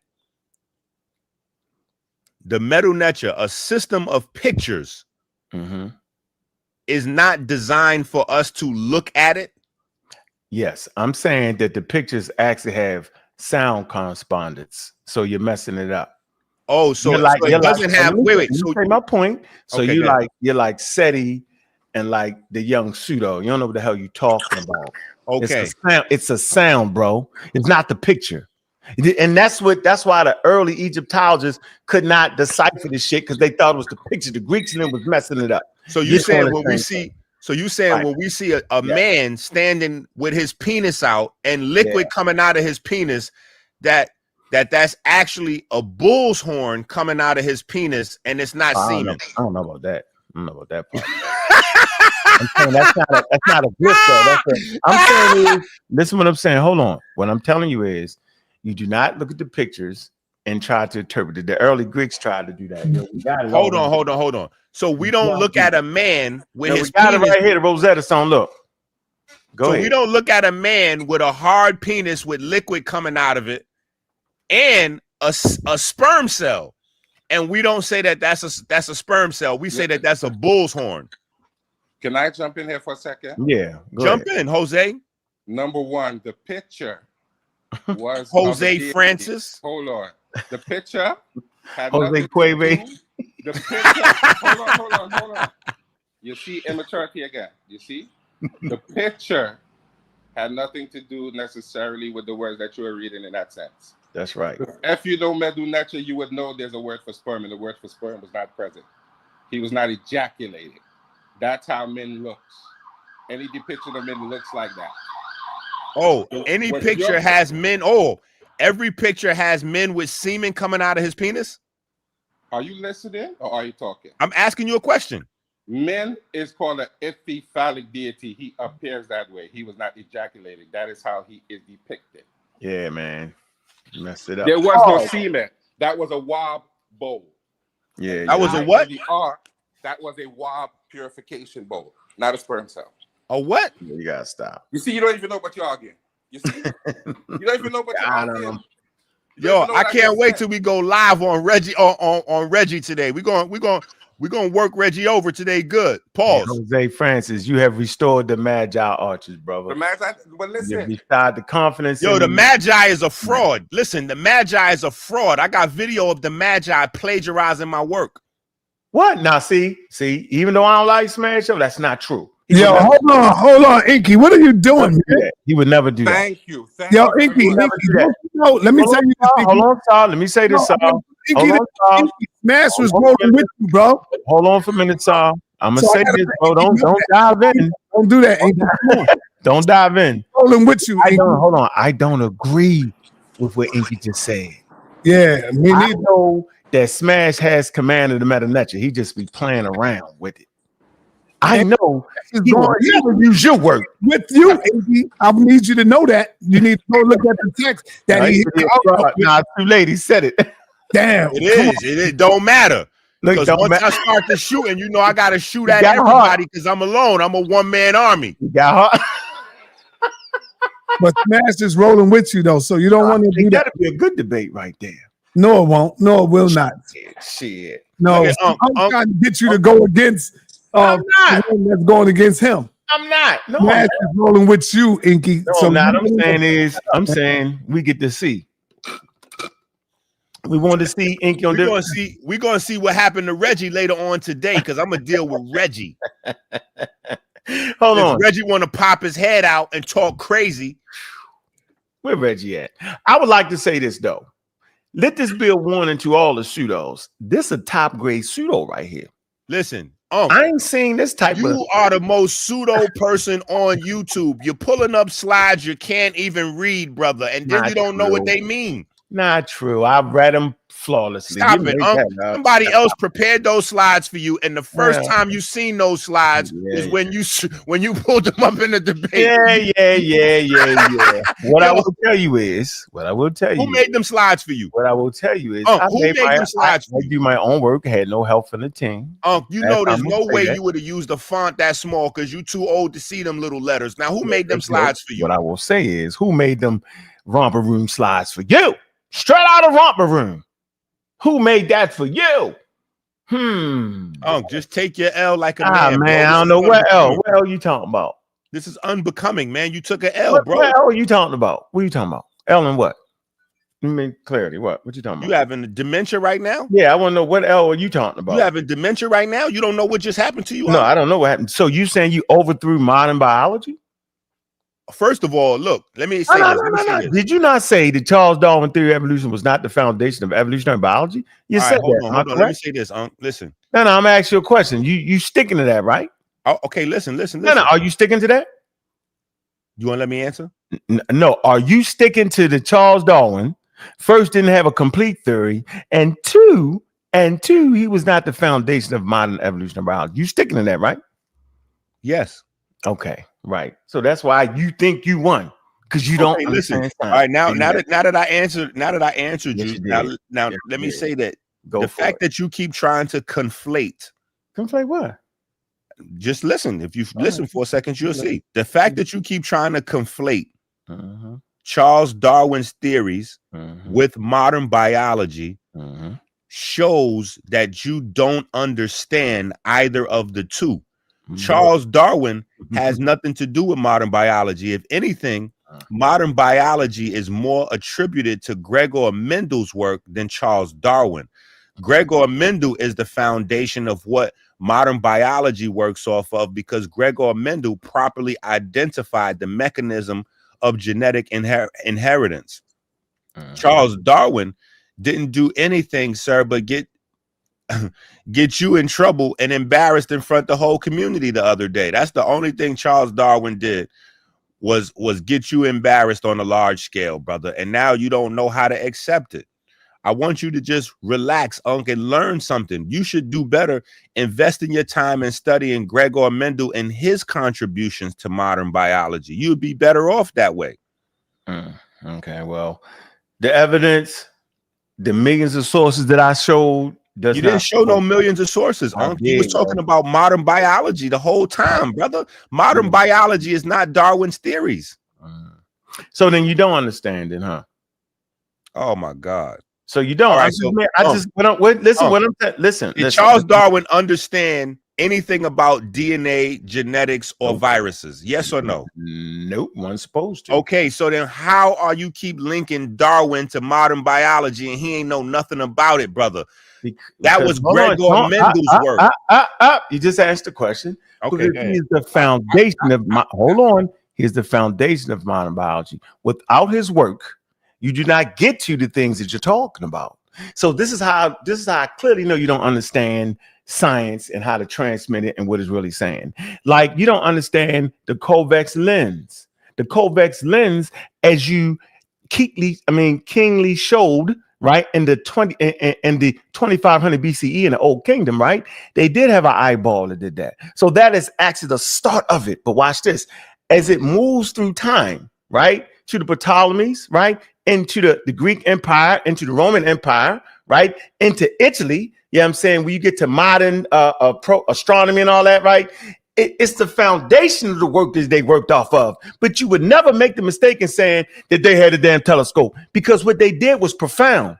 Not the fact that they had a telescope, but the fact that they had the rudimentary workings of it, bro, that pushed technology and science to that thing. Same thing with Charles Darwin. Not that he knew, let me finish, not that he knew everything about biology. That's stupid.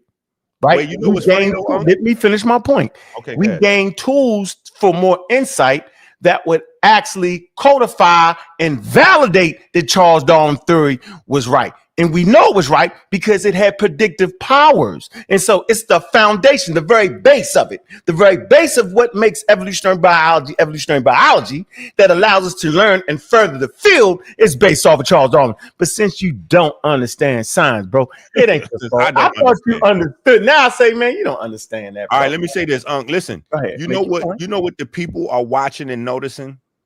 Yeah, what they doing? The people are watching and noticing that none of these concepts that you try to discuss like in a matter-of-fact way, like you already knew about it, they noticing that you never mentioned these things until I mention them.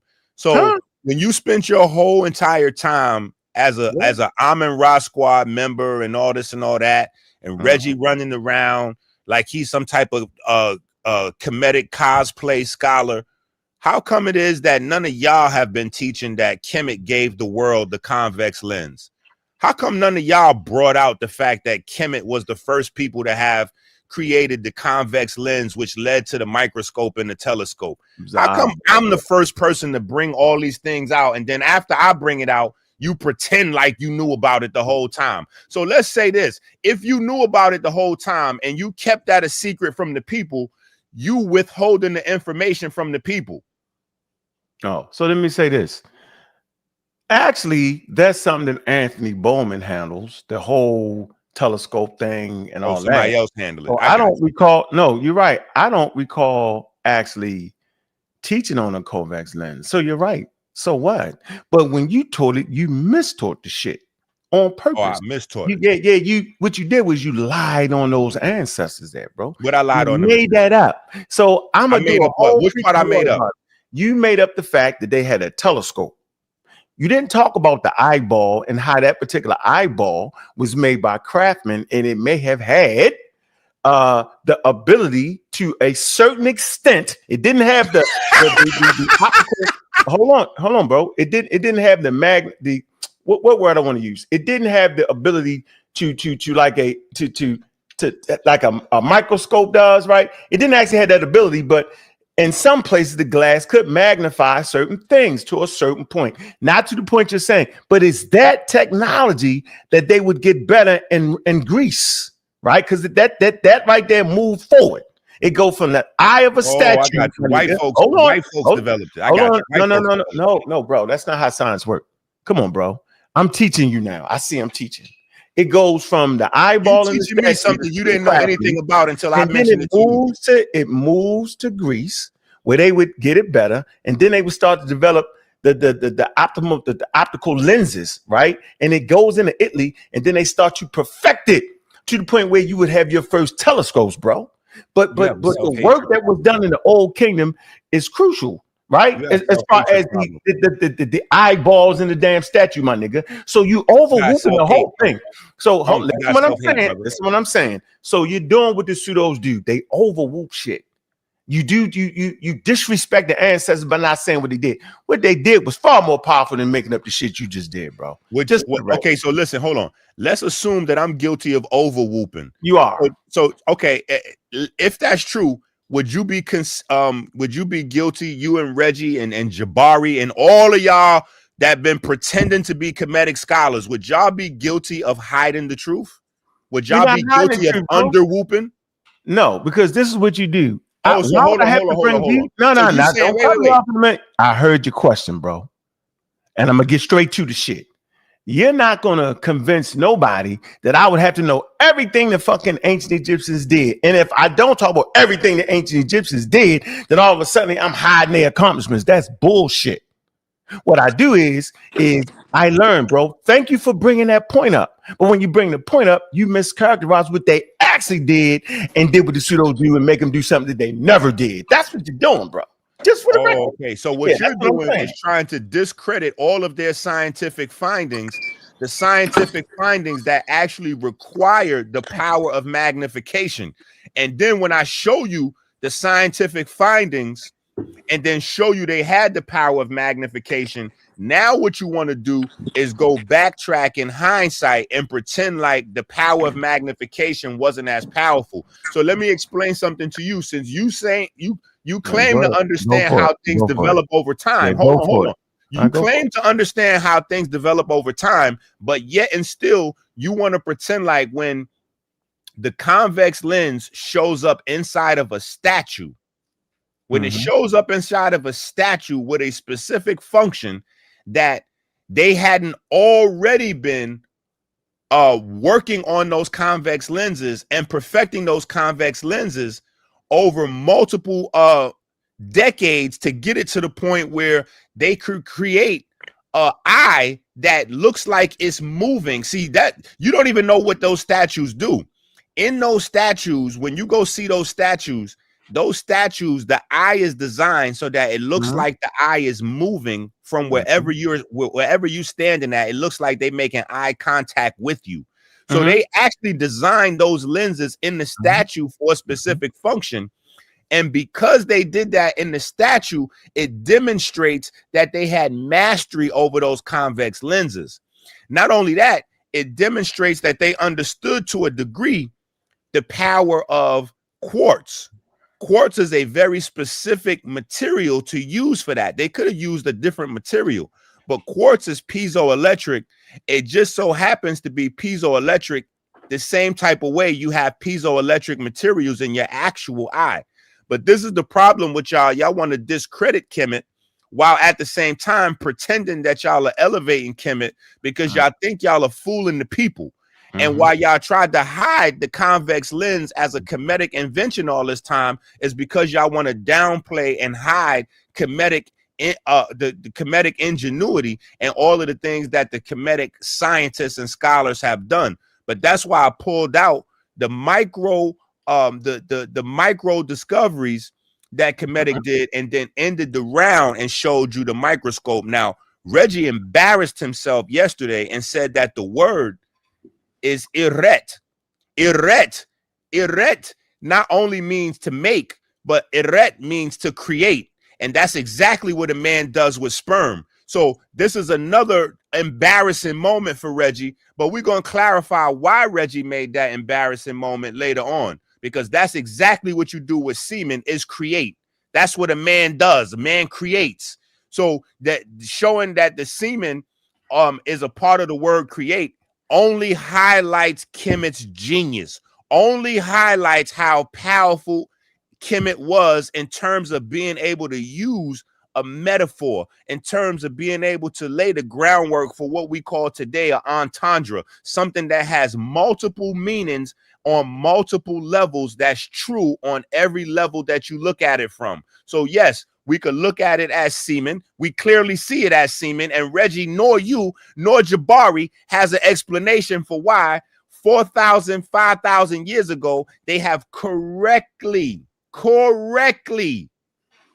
demonstrated what a sperm cell looks like. Oh, because they had the microscope. But then, according to you, the microscope didn't work that good. Listen, we heard you. It's a wrap, champ. Listen, I didn't cut you. Champ. I didn't cut you off.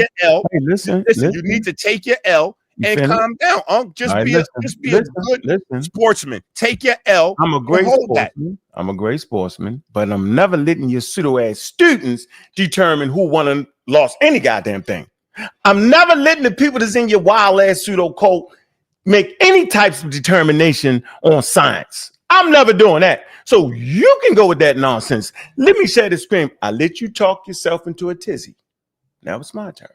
Oh, we need to let Cedric and Joel determine who's the winner. How we need to let your students we don't let who's the winner. Ain't even going on. Stop it, Unc. Knock it off, man. We're not going on that. No. We don't need none of them to determine that. How about that? We don't need nobody to determine nothing. Trust me with that. Right? Because now we at the point where we'll just go ahead and let the sources tell a tale. Because a pseudo always dies at his goddamn source. That's one thing we do know that, bro. We know that a pseudo will die regularly on regular occurrences at the information he presents. This is what we do know. This is the source you presented. Right? Let me show you. All right. We don't gotta play with this. We ain't never playing with these dudes. For what? Because they pseudos. Here's your source, right? You're doing the razzle dazzle pseudo exchangery, chicanery, The whole Man, 9 I yards. see you on Sinetta Studios, man. I see you on Sinetta Yeah, Studios. see you man. later, man. I'll see you on Sinetta Studios. Yeah. Yeah, knock Gonna it. get that work on Sinetta Studios. I know. Here you man. go. Here's EnQi source right here, ladies and gentlemen. Now, my source is the walls itself. No, it's not. Primary sources. I went to the walls. I didn't cut you off. Walls, the primary sources. I didn't cut you off. Don't cut me off. Let me finish. First known lenses originating in Egypt by 4,600 years ago. He's talking about the Old Kingdom. Okay, this is a credible source right here. But the source ain't saying what that man say. What the source is confirming about the statues and the eyeball and how the first, what they attested to, convex lens without all the optic technology in it. So he's overwhooping that on purpose, yo, and that's dishonorable, bro. So let's get to right here. The historical development of the convex lens. From ancient Egypt to the Renaissance in Europe. A scientific and technical timeline. So let's give the timeline and the development of it. This is how we understand science. What the pseudo does is they'll take the proto form of something and make it the whole damn thing. They do it all through Black history and it's bull crap, right? Let's get to it. Gaza, 2,500 BCE, rock crystal inlay. Ancient Egyptians, artisans shaped polished quartz and crystals into the convex forms. Some of these acted as primitive magnifiers, though not formal lenses, used to decorate ritual and practical purposes, right? We have the source right here. 5,000 years of glass, British Museum. Amana, 1,350 BCE, early glass production. Workshops in Amana developed transparent glass technologies. High temperature furnaces produce clear glass suitable for optics. This technological base laid the foundation for lens making centuries later. See, this is what they did in the Amana period, 1,350. This is backed up by what? Scotland, 2,000. All right, material from Amana, an Egyptian glass-making industry, archimetry.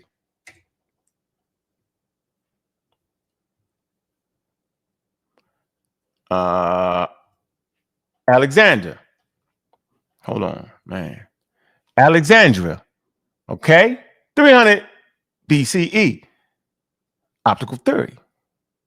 Under Ptolemaic rule, Egyptian glass and scientific knowledge merged with Greek philosophy. That's why we talk about the origin of atheism. That's why we talk about the origin of science comes out of philosophy. Euclid, okay? Optica, and later Ptolemy's optic explored reflections and refraction and visual perceptions. These ideas form a theoretical foundation for future lens technology. See how each step gradual? You do not get to the telescope without the early rudimentary understanding in the Old Kingdom. Let's fill in the in-betweens. And we have the source, 1999, Ptolemy's Theory of Visual Perception, University of Pennsylvania Press. Baghdad, Optics Revolution. During the Islamic Golden Age, you know the Golden Age of science and technology, right? Okay. Ibn, Advanced Optical Science. Watch this. His book, Optics, Katib al-Mizir, accurately explained light, vision, and refraction. His work directly influenced Europe's lens making centuries later. Here's the source, the Optics Ibn Haytham Warburg Institute. See how it's going step by step? Italy. Then it gets to Italy. 13th century CE. Birth of modern lenses. Now we're talking about modern lenses. All right. First spectacles made in Persia, influence around 1280. The 1300 CE. Artisans refined coax glass to correct vision and later for scientific instruments. This represents the technological culmination, watch this, of 3,000 years of global development. So humans just don't dive to the goddamn eyeglass and don't just dive to no damn telescope like the pseudo wants you to think. That's not how nature works. Nature make you work in steps. She is so complex that you learn it in bits and pieces. And if you don't get the first step, you can't make it to the next step. Renaissance vision from spectacle telescopes. American philosophy and society. You don't see EnQi name nowhere there. Here's all your sources right here for y'all to see. This is how science is transmitted. This is how you transmit the ideas, right, based in reality. That's how you do that. What you don't do is you don't get up here and lie and act like something happened that didn't happen. That ain't what you do. That ain't how we doing it, and that's not what the hell we doing. Because a pseudo always dies at his goddamn source. I keep dropping the damn link. I don't know why y'all don't see the link right there. I'm gonna drop the link again. Drop the link again, over and over again. There you go. So that's the point. This is what I'm trying to tell y'all. That ain't how that shit go down. All right. They pseudos. Okay. Pseudos at all points. Craziest thing ever, man. This is what I gotta go through all day, every day. It is crazy. They make quantum leaps from the eye of the damn statue to a damn telescope. Boom! It's crazy, man. It took all the culmination of things to even get to that point where they develop eyeglasses and all. You don't just, hey, I'm gonna get some eyeglasses. That's not how it works. So anybody doing that, one is misrepresenting what those Nile Valley Africans did. They lying on them, right? Misconstrued and shit, right? Bananas and crazy. That's how that man's supposed to teach that. But you know what? He can't teach that because he want to play an aha moment. He want to act like they did something they didn't do. No, they laid the foundations that were later on. Matter of fact, I have a map for y'all, right? What's going on, Jose? What's good? Yeah, man. That man will get the brakes beat off him later, yo. Huh? You said what? He'll get the brakes beat off him, man. Yeah, he beat the brakes off him, man. Even if he brought out the convict lens and that was something true, you can't go on the wall and just make up something. Yeah, he did. Because there's a word for sperm and seed, and that word was not present. Yeah, you had him right there, right in your sights. He was right there, yo. You got him. Did a good job. Yeah, it's crazy. You know what? Now, he had to stop making up stuff, man. You can't just be making up stuff. No, you can't do that. Bro. That's what they actually do, though, bro. That's their whole thing. Their whole thing is to make up shit, right? It's to make up shit, yo. Like if they don't make it up, yo, then they have no foot to stand on, right? But that's my job. My job is to give the education that way you can say, well, hold on, bro. That's not how it is. Let's connect the dots, right? Let's talk about this. To be fair, you know I have some intellectual grievances with you. Yeah. Dealing with Medu Neche and Black Egypt. Yeah. Right? So you do know that. Yeah. And I always advise you that the best thing to do is to go and learn Medu Neche if you can and take a course. And the reason why I say and hold on. The reason why I say that, because you will learn and understand a lot better your opposition points. I did understand his points. I know you because I understood. Remember, I was setting and ran out of that debate, yo. Right? I understand what the Rosetta Stone is. I understand how the Medu Neche got deciphered, bro. I clearly understand that. And the last, what the Greeks did, the reason the British and them couldn't decipher the Champollion and them, okay, and Thomas Young and them couldn't decipher the Medu Neche was because they thought the pictures meant something, bro. They didn't realize that it was actually what? It was representing, the pictures represented sounds, bro. So as soon as he made the picture mean what it is, the picture, I knew I had him, bro. I don't got to do all that. It's your job now to deconstruct that bullshit. That's not my job. It's Reggie's job. It's the Magi Archer's job. You know to what? teach the people, yo. You get my point? You get my point, right? I'll say something to you. That's real. And that's I left y'all niggas work. Don't not put the work in because you don't like me or disagree with me or we done cuss each other out. That's fine. That's why when EnQi said Smash took his work, I'm not gonna never go for that. Smash ain't never take that nigga work. Never. That's a fair statement. I can stand on that for Smash. I got Smash back on that. I go to war with Smash on that. That's a fair. Yeah, just because we mad, I don't like that nigga don't mean I'm gonna let another nigga just lie. Because the lie hurts the community, bro. Well, yeah, what me and Smash go through is what me and Smash go through. But I'm never gonna discredit that nigga when he doing that shit right. For what? Because the mission is to get the shit right, bro.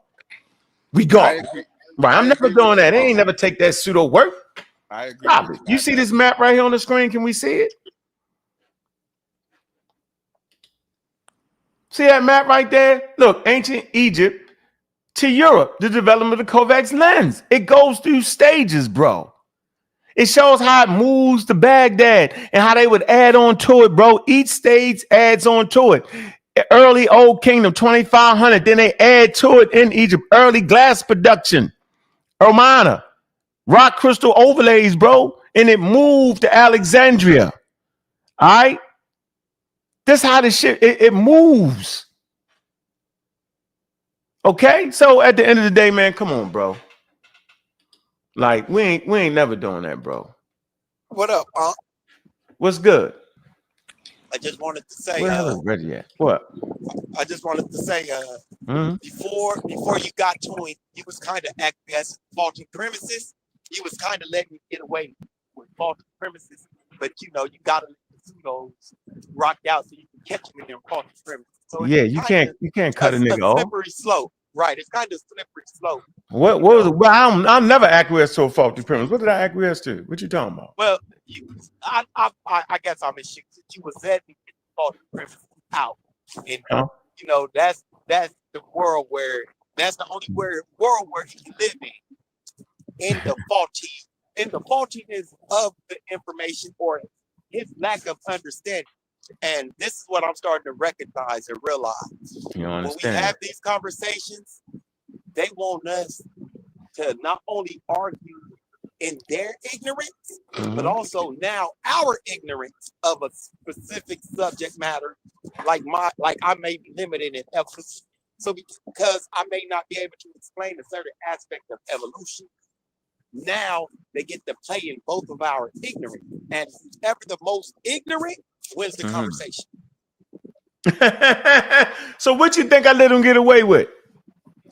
Just we fine tuning. Just being ignorant. And you gotta let him get it all the way out, and that's why he felt like he won, because he was the most ignorant in the conversation. Well, he can have I'm not willing to argue over people's opinions, bro. Opinions is like that's where you're well not, bro. And that's where you're willing to say you don't know. And but I'm not gonna argue. Listen, bro. Do you think I'm gonna get up here and argue with a whole bunch of people that don't understand one meta nature, right? Thinking it's the picture. If you see a picture, that's what it means. I'm not arguing that, bro. I understand the subject matter. Know the picture corresponds with sounds, bro. And once they realize, when they got that Rosetta Stone and they start to realize that the shit corresponded with sounds, then they was like, oh, these niggas, they really got a written language, bro. That's when it transitioned to being able to start to decipher shit. Prior to that, yeah, they was saying the hawk mean hawk. They was doing shit like that, bro. Yeah, I swear, bro.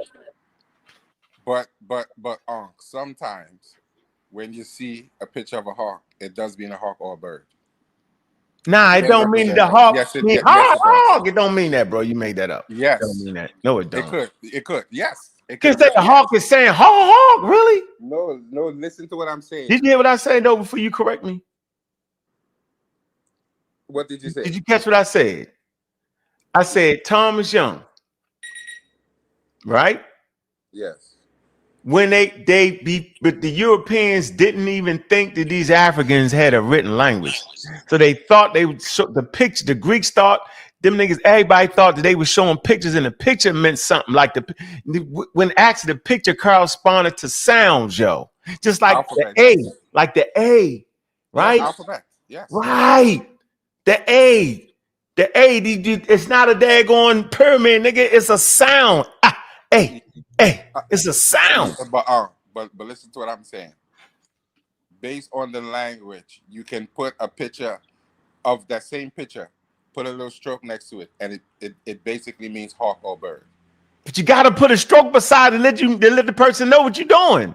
I agree. But That's I'm all I'm just saying. letting you know. Come No, on, man. but Unc, Come I'm on, letting bro. you You know. gotta be precise. No, No, no, that's no. not. You're not letting me know that. You only let me know when you say you must put the stroke there, bro. That's my. It's an indicator. It indicates what you're doing, bro. So that we would know. Okay, now we know this represents the picture. That's what I'm saying, yo. Damn, you gotta work with me, yo. You can't. Come on, yo. So you knew that? Nigga, I told you I had the debate. This nigga kept me up long nights, yo, understanding how these men right here decipher the meta lecture, bro. Okay, Come on, bro. Like I got the look. Come on, bro. This is a top notch showing you why they was. Okay, I'm gonna give you the benefit of the doubt that you had some proper guidance on understanding the metal lecture. I do understand it. I know you looking, But, you read into the glyphs. I know you read into the. Come on, I've been around these dudes, man. Come on, yo. Like you ain't just really hold on. EnQi ain't gonna be able to get me with that shit. How about that? Let's say that. I'm versed enough to know he can't get me. Here's one thing we agree on. EnQi did not translate that correctly. We agree on that. Let's stick to that. We could deal with the beef later. Right. We could do another show or that go pop up later. We could deal with that. Right. But What I want to talk about is these convex lenses in ancient Kemet. Right. I want to go deeper into that research to see the truth about that. I don't care about the other things you were talking. You ain't say I just gave it to you. Oh, well. You ain't see the thing? No, I was in and out, so I didn't really see it. So it's like, I really didn't see it. Then they start off with inlaid in their statues, bro. That's the first we documented of Kovac lenses, but it don't have the optical technology in it yet. You feel me? But that's the human start that's the starting point. So it's like a crystal. It's like a crystal. Yeah, it's a starting point, yo. So of course, if you take that eyeball and put it on a piece of paper, whatever the hell you can see that it had a little magnifying properties to it. And over time, they have to refine that to get it to the point where it's all of a sudden magnets and shit you got in telescopes and all that, bro. But you don't just do it on the first round. You get it? I never heard that before. I could be honest, I never heard that before. Oh yeah, it's steps to get there, bro. Just anything. Yeah. So basically, in EnQi world, it was magic. Yeah, he did it. Yeah, they did it. Just magical. They ain't had to get the steps to do it. They just magically made the telescope and the lens. They knew it. So then he's basically saying that in the Stone Age, they was already developing these things that would culminate in Egypt. See? That's what he's basically saying. You got to get the steps somewhere, bro. You got to show us the steps. Either you got steps prior to Egypt, which would verify that, because I can show you proto-astronomy prior to Egypt. It's called Nabta-Playa. Had that in my thing. I can show you that prior, watch this, they don't just start looking at the damn stars in Egypt and charting the stars in Egypt out of nowhere. No, I got Nabta-Playa that predate Nubian and Egyptian culture, bro. 7,000 years ago, which is 5,000 BCE. Well, they do these rituals and Nabta-Playa, and they start to chart the monsoon rainy seasons. They start to see it. And then Egypt would build on that, and Nubia would build on that. You don't just know shit out of nowhere. Like, no way in the hell Charles Darwin was supposed to have everything about evolution. That's not science. That's called foolery and chicanery, yo. All right. That's called, bro. Like, I'm never sitting here letting a person lie to our community, bro. And it's not what I think. See, now I understand. 20 years ago, 25 years ago, I would say the same thing EnQi was saying, because I didn't understand. Y'all didn't realize that nature forces you to understand things in steps, yo. It's too much. You mean Can't hear you. Tell me I just can't interpret this stuff? Yeah, I can't. Yeah, that ain't how that goes. It's crazy, yo. All right. So interpretation don't work. Yeah, that's you gotta understand science. So intuition doesn't work. No, that's why. No, that's why they got the scientific method, yo. Reason for the scientific method, yo. But that starts in Egypt. The first voodoo come on, bro. Like white people just don't come up with the damn scientific method. This shit is retarded, yo. Look, I always do this. Look, this is great. If it's good for Africans and it's good for Europeans, yo. Look, let's do the history. Look, the history of the history. Hold on. That's my point. Check this out. Scientific method, right? Let's look at the history of the scientific method. Hold on. Hold on. History of right here. It's right here on the screen. Y'all see it on the screen? Look, this is how we do this, bro. We don't got to play this. We don't got to hide, man. It's all right here. And we use simple sources like Wikipedia. No, you can't use Wikipedia if you turn in the daggone term paper and all that, whatever you think you're doing. But it's right here, yo. Hey, the history of the scientific method. All right?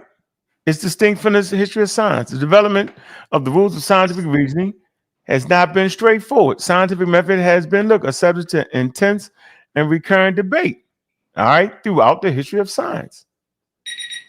And the eminent nature and eminent natural philosophers, all right, and scientists have argued for, primacy of one another, approach to establish the scientific knowledge. And then you just come to the right here, come to the history of it right here. Come to here. Right here, early method. Look, and we come right here. And where you at, bro? You can read the glyphs and all that, right? So if you come right here, yo, come right here. Look. Oh, that's hieratic. I can't read that. Yeah, right. That's hieratic, right? Yeah, that's the cursive form. Look, there are explicit discussions of the scientific methodology in surviving records from early cultures. The most that can be inferred about the approaches to undertaking science in this period stems from descriptions of early investigations into nature. See, it's saying in the surviving record, the Egyptian medical text, the Edwin Smith Papyrus, 1600 BCE, right? And it's definitely earlier because this is like a copy of a copy, applies the following components: examination and diagnosis of treatment, right?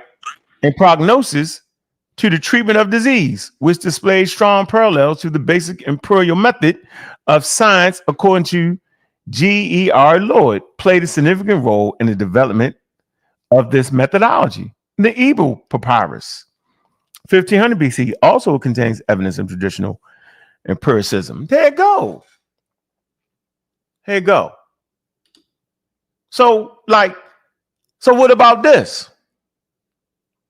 Right? So the disrespect is, at this point, was to say that the Egyptians, indigenous Africa, came up with the whole scientific method. No, they start to lay the foundation, right? And then we can pull up books to show they laid the foundation, and later on, as modern science developed, they would bring it all together. It took that long.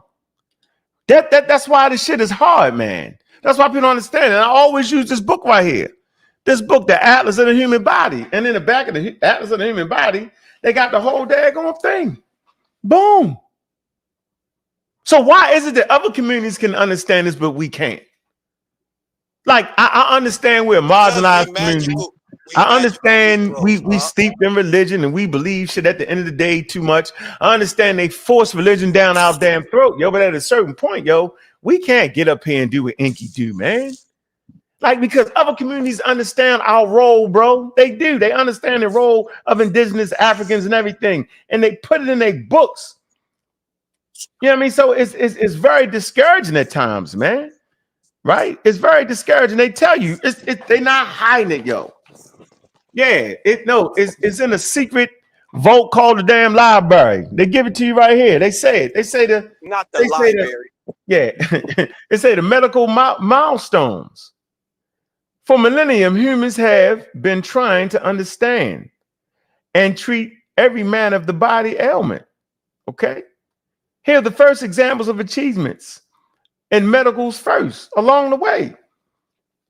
And they say in 2000, oh, let me put my glass on. That right there is small. Where the hell is my daggone?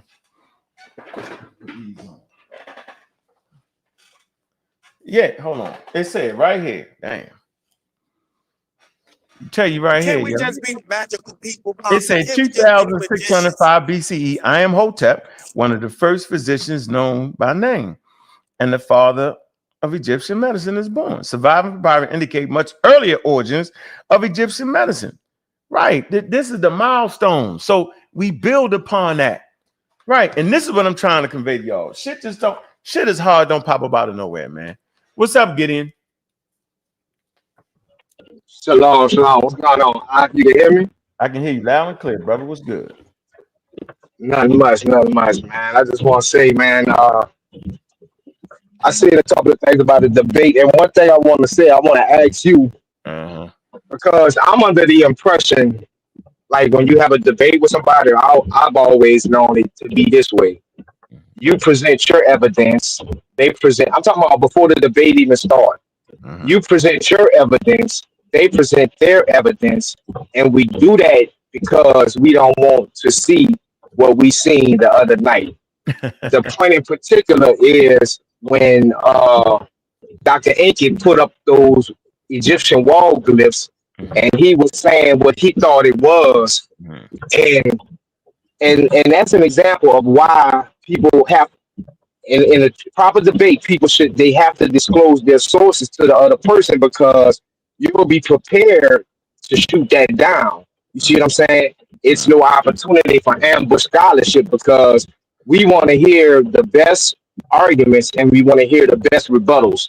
So with that being said, it's like you don't know what a person is coming with to rebut. So to have an honest rebuttal, that person has to tell you his sources. And if not, then that's not fair. Then you have a position where a person can come up with anything and you just on the fly trying to rebut it. So I wanted to just ask you, have you heard that's how a proper debate should be? Yeah. Or what have you heard as far as that? Yeah, that's in the collegiate debate, and you're right. But in the Sarnetta debates, House of Congress debate is just like that. A person will try to ambush you and do all that, but you would hope that the ambush would be on topic, right? At least make your ambush be on topic. Least. Yeah, his damn ambush wasn't even on topic. And we go back and forth all the damn time ferociously. So the fact that you can see that is extraordinarily wild. You know what I'm saying? Like, come on, man. Like, what the hell do the walls and sperm got to do with Pangenesis and Charles Darwin theory? Nothing. So it shows that the community that's in his community ain't really ready to take that next step. See, and they promote misinformation. I've never said that you can't believe in Yahweh or Jesus Christ or Muhammad or Allah. I've never said that. I've never said that only atheists can transmit science. I've never said that. I've never said these things because the scientific community would never agree to that. That's why I never said that type of wild stuff. That's the most crazy shit to say. Matter of fact, it's more natural for a person to have a religion than it is for a person not to believe in God. I say that too, but nobody actually hears it. Nobody hears, listen to our shows and really take the time to hear what we're saying. They're too busy ready to fight, bro. So we all need to slow it down. Yeah, ambush scholarship is part of the whole thing. But when you do the ambush scholarship, don't come up here with something that ain't got nothing to do. What the hell do sperm, the penis, the daggone, the walls, the telescopes, what the hell that got to do with Pangenesis, which was an attempt to explain inheritance? How does the material go from one human to the next, yo? You know what I'm saying? How's this information transmitted? What the hell that got to do with anything that means nothing? So I'm glad you caught that, Gideon. Simple as that, bro. Yep. Appreciate that. No doubt. Now, with that being said, can I ask you something that's, I mean, go ahead. It's still under your purview, but it's kind of not topic. My question is this: how would you debate? Would you take on a debate? What is better for society, quote unquote, Christianity or non-Christianity? Would you take a debate like that? Do you think it's better for a person to? Do you think it's better for a person to have an atheistic government rather than government based on Christianity? I think they should have a government based off of governmental policies. It shouldn't be neither or. Okay, yeah, that's fair. That's fair. Yeah. Because then you're alienating a lot of people. Yo, some people believe in this, some people believe in that, some people don't believe. That's separate from the discussion, yo.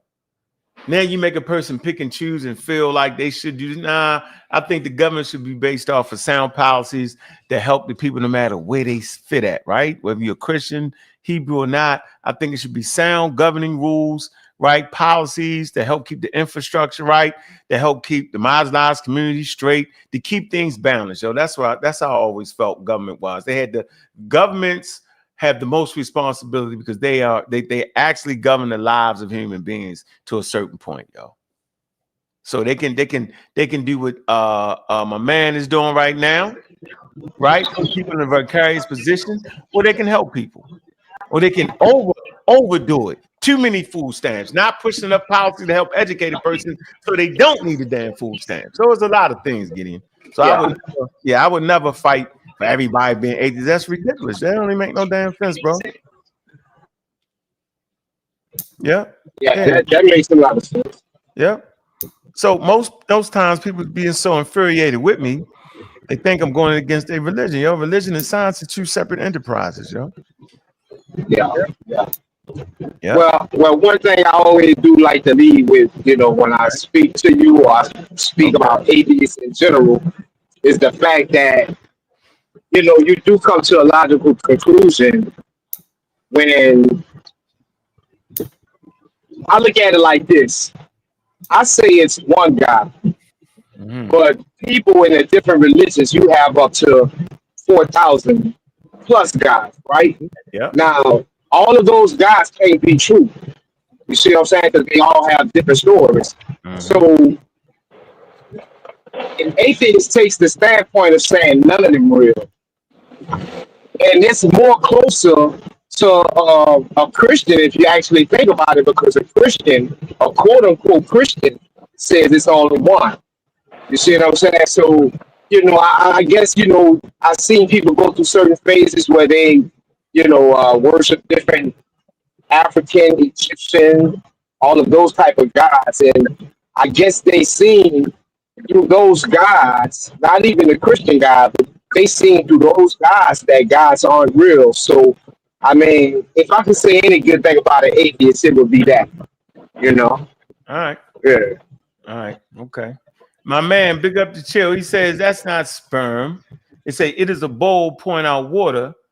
That's lookership. Makes it look like sperm cell. Of course, man. He did the lookership, man. He just bullshit. Of course, man. What's up, Rebel? Rasta man. What's up, Rastafari? Glad to have you. How you doing, man? I'm good. Yeah. I'm at work, but say, hey, information never cease, Right. I listen to you on the Pangenesis thing. What with Darwin and the Gemules? What's with that? Can you tell the people them how wrong he was with this particle? Yeah, coming from his parents and taking everything. I talked about it in the debate. Okay. Yeah, I talked about how he thought that the particles actually transmitted the information, right? It gathered in the sexual organs and was transmitted, right? Had a slide on that, right? The wild part about it is this right here. Look, now when you look at it 150 years later, look at it 150 years later. So you got to understand, science pushes technology and technology pushes science, right? So back then they thought everything was wrong about it, which still doesn't defeat the theory of evolution, because it was important because it actually talked about inheritance. And so Darwin actually started talking about inheritance in that situation. Now we can say, okay, let's talk about the inheritance. And they use Mendel's laws to fill that space in, bro. So it actually is paradoxical. It actually strengthens Charles Darwin evolution because now they gave the reason for the inheritance. The theory of evolution, in the theory, wasn't talking about the damn inheritance. That's some work he did 10 years later trying to add on to his theory. He got that wrong. Well, you see, genetics took over because it had a better mechanism than how Darwin was saying, every cell in the body, takes particles and The new generation will get all of that gemmules. You know what I'm saying? That's the term they use, gemmules. Look at it now. Look at it now. Yeah, genetics explained it better. That's why they took it away from Darwin and gave it to Mendel. No. They gave Mendel shit. Mendelian laws. Yo, it explains heredity. Yeah, that's why Darwin theory of pangenesis was disproven through the mechanism. Hey, he didn't have a theory though. He didn't have a theory. He had a tentative scientific hypothesis. Right. You get it? So that's okay. He's supposed to do that. That's okay. It's called science, it's not called religion. You know, religion, if you don't get it right, you fuck. Yeah, that's what I said. But before Mendel came in, it was technically a theory until it was kind of like disproven. We got to call it what it is, because we're going to get into confusion then. If we don't call it what it is, it's going to be confusion. Right? No, because you got to look in 1868. In 1868, when Darwin proposed that gemmules was genetics, so to speak, in quotations, he didn't say, he was technically wrong until Mendel came back and did the genetics and realized, okay, that wasn't the mechanism. That was not how heredity was passed on. You know, but before Mendel came in, the proposal of Darwin said that's what it was. You know, but as you say, science always improves itself. It corrects it. Yeah. So it didn't overthrow it. It just corrected his tentative hypothesis. And if you looked at it, did you see the debate? I see some of it. I see probably past the first round going in. No. Did you watch it? Was you there? Seriously. Yeah, man, I in the house when you and EnQi was going at it, man. I was live in the thing, you know, Zoom. Okay, why you ain't focusing on it? No. I'm not focusing on the debate. I'm just giving information as it comes. You know what I'm saying? Because I cannot kind of pictograph different spots in the debate. You know what I'm saying? It's been a while, so I'm just pointing out information as he's talking about pangenesis. All right, can you see this right here? This is in the Journal of Nature, 2018. It said 150 years of Darwin theory of intercellular flow of heredity information. So now, as they take a second look at it, they start to realize that some of the things that he did talk about in pangenesis was actually right. Just for the record, bro. So science. So hold on. So either way, bro. Either way, it strengthens his theory of evolution. And a hypothesis is not a theory, yo. I'm not gonna read that. So I think you can't say it's only that's why I'm strict with it, bro. I got to be strict with it. You familiar with a biologist, French biologist called Jean-Baptiste Lamarck? Yeah, Lamarck. Because absolutely. All these guys kind of before Darwin kind of came on from a naturalist into his scientist nature. These guys were people that Darwin kind of looked forward to because they were more kind of scientific than he was. You know what I'm saying? These are his influence in certain papers and wrong words. You said they was more scientific. You said they was more scientific than him. No, they just was some ideas that they had, and they predate Darwin, and that's okay. That's how science actually works. You get? I give you an example. Hold on, I'm gonna give you an example. You can get this. Say you hustling outside, right? And you get money. The motherfucking knockers run up on you. In Baltimore, the knockers is the undercover police, right? They run up on you, yo, but it's 4:00. They come out, and they keep coming out at 4:00 all the time. They run up on you, and they figure out where the stash is, right? So you be like, yo, they got somebody down the street with a guy there going a lens where they can see, right? They always down there, yo, and they always come on at 4:00. So what you need to do is, yo, you need to take this information I give you, so when you come out, you don't get caught. So now I come out. I put a spotter down there to see when the fucking knockers be in the fucking bushes down there. I see he looking. I see how they see where our stash is at, right? So I put the stash out a whole day before them niggas come out, right? And we never out there at 4:00. See how I took the information that you had, bro? We both hustling, but I take the information you got and I make the shit better, yo. That's all Darwin did. He took the shit that predated him and made it better, but he not only made it better, yo, he made it into a systematic, comprehensive scientific theory. That's the difference between Kepler and what Charles Darwin did. I've always taught that, bro, that Kepler, that the Egyptians had an idea of things transforming and evolving, coming from dung beetles. I told you they looked at the dung beetles, bro, and they worked their cosmology out of that. Nature is the first teacher, bro. I've always said this. So the fact that people, the Greeks, the Romans, and all them had ideas, hold on, prior to that, doesn't negate in science what it means for somebody to be the father of something. In science, being the father does not mean chronologically you gave birth to anything. See, that's not what it's saying. It's strictly saying when you say you the father, that means you have put together a systematic explanation, right, and added to the field. The Egyptians didn't do that. They wasn't there yet. They just didn't do it. But And that's okay, bro. I mean, that's another argument too, because look on it like we can try to go back when the Egyptian existed, and through archaeological evidence that we presently have, it doesn't fill in the gaps or fill in the full puzzle.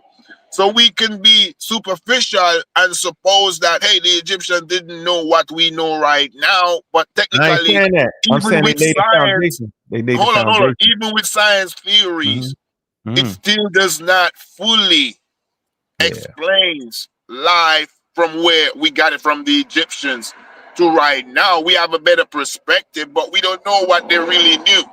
So where we at right now, we cannot say, hey, we know way more than them, or they knew less than us, if you understand what I'm saying, because where we at in our life, we know way more than the Egyptians. I'm going to say it.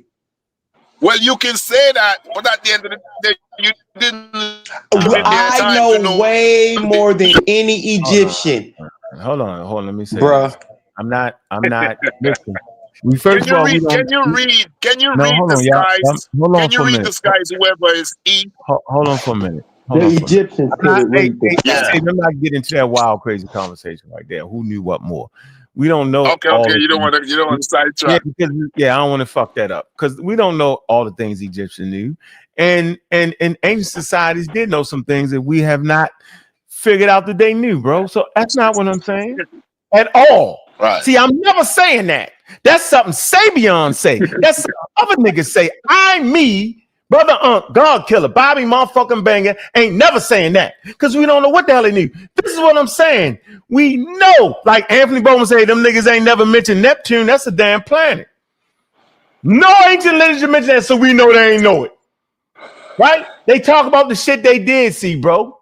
You need a damn telescope to see that shit. So we know they ain't had the technology. We know they weren't flying no motherfucking planes. Why? Because they ain't understand the wheel and the motherfucking asphalt. You got to be able to land a goddamn plane, yo. You can't develop a plane going 300 miles an hour and land that motherfucker in the forest, yo.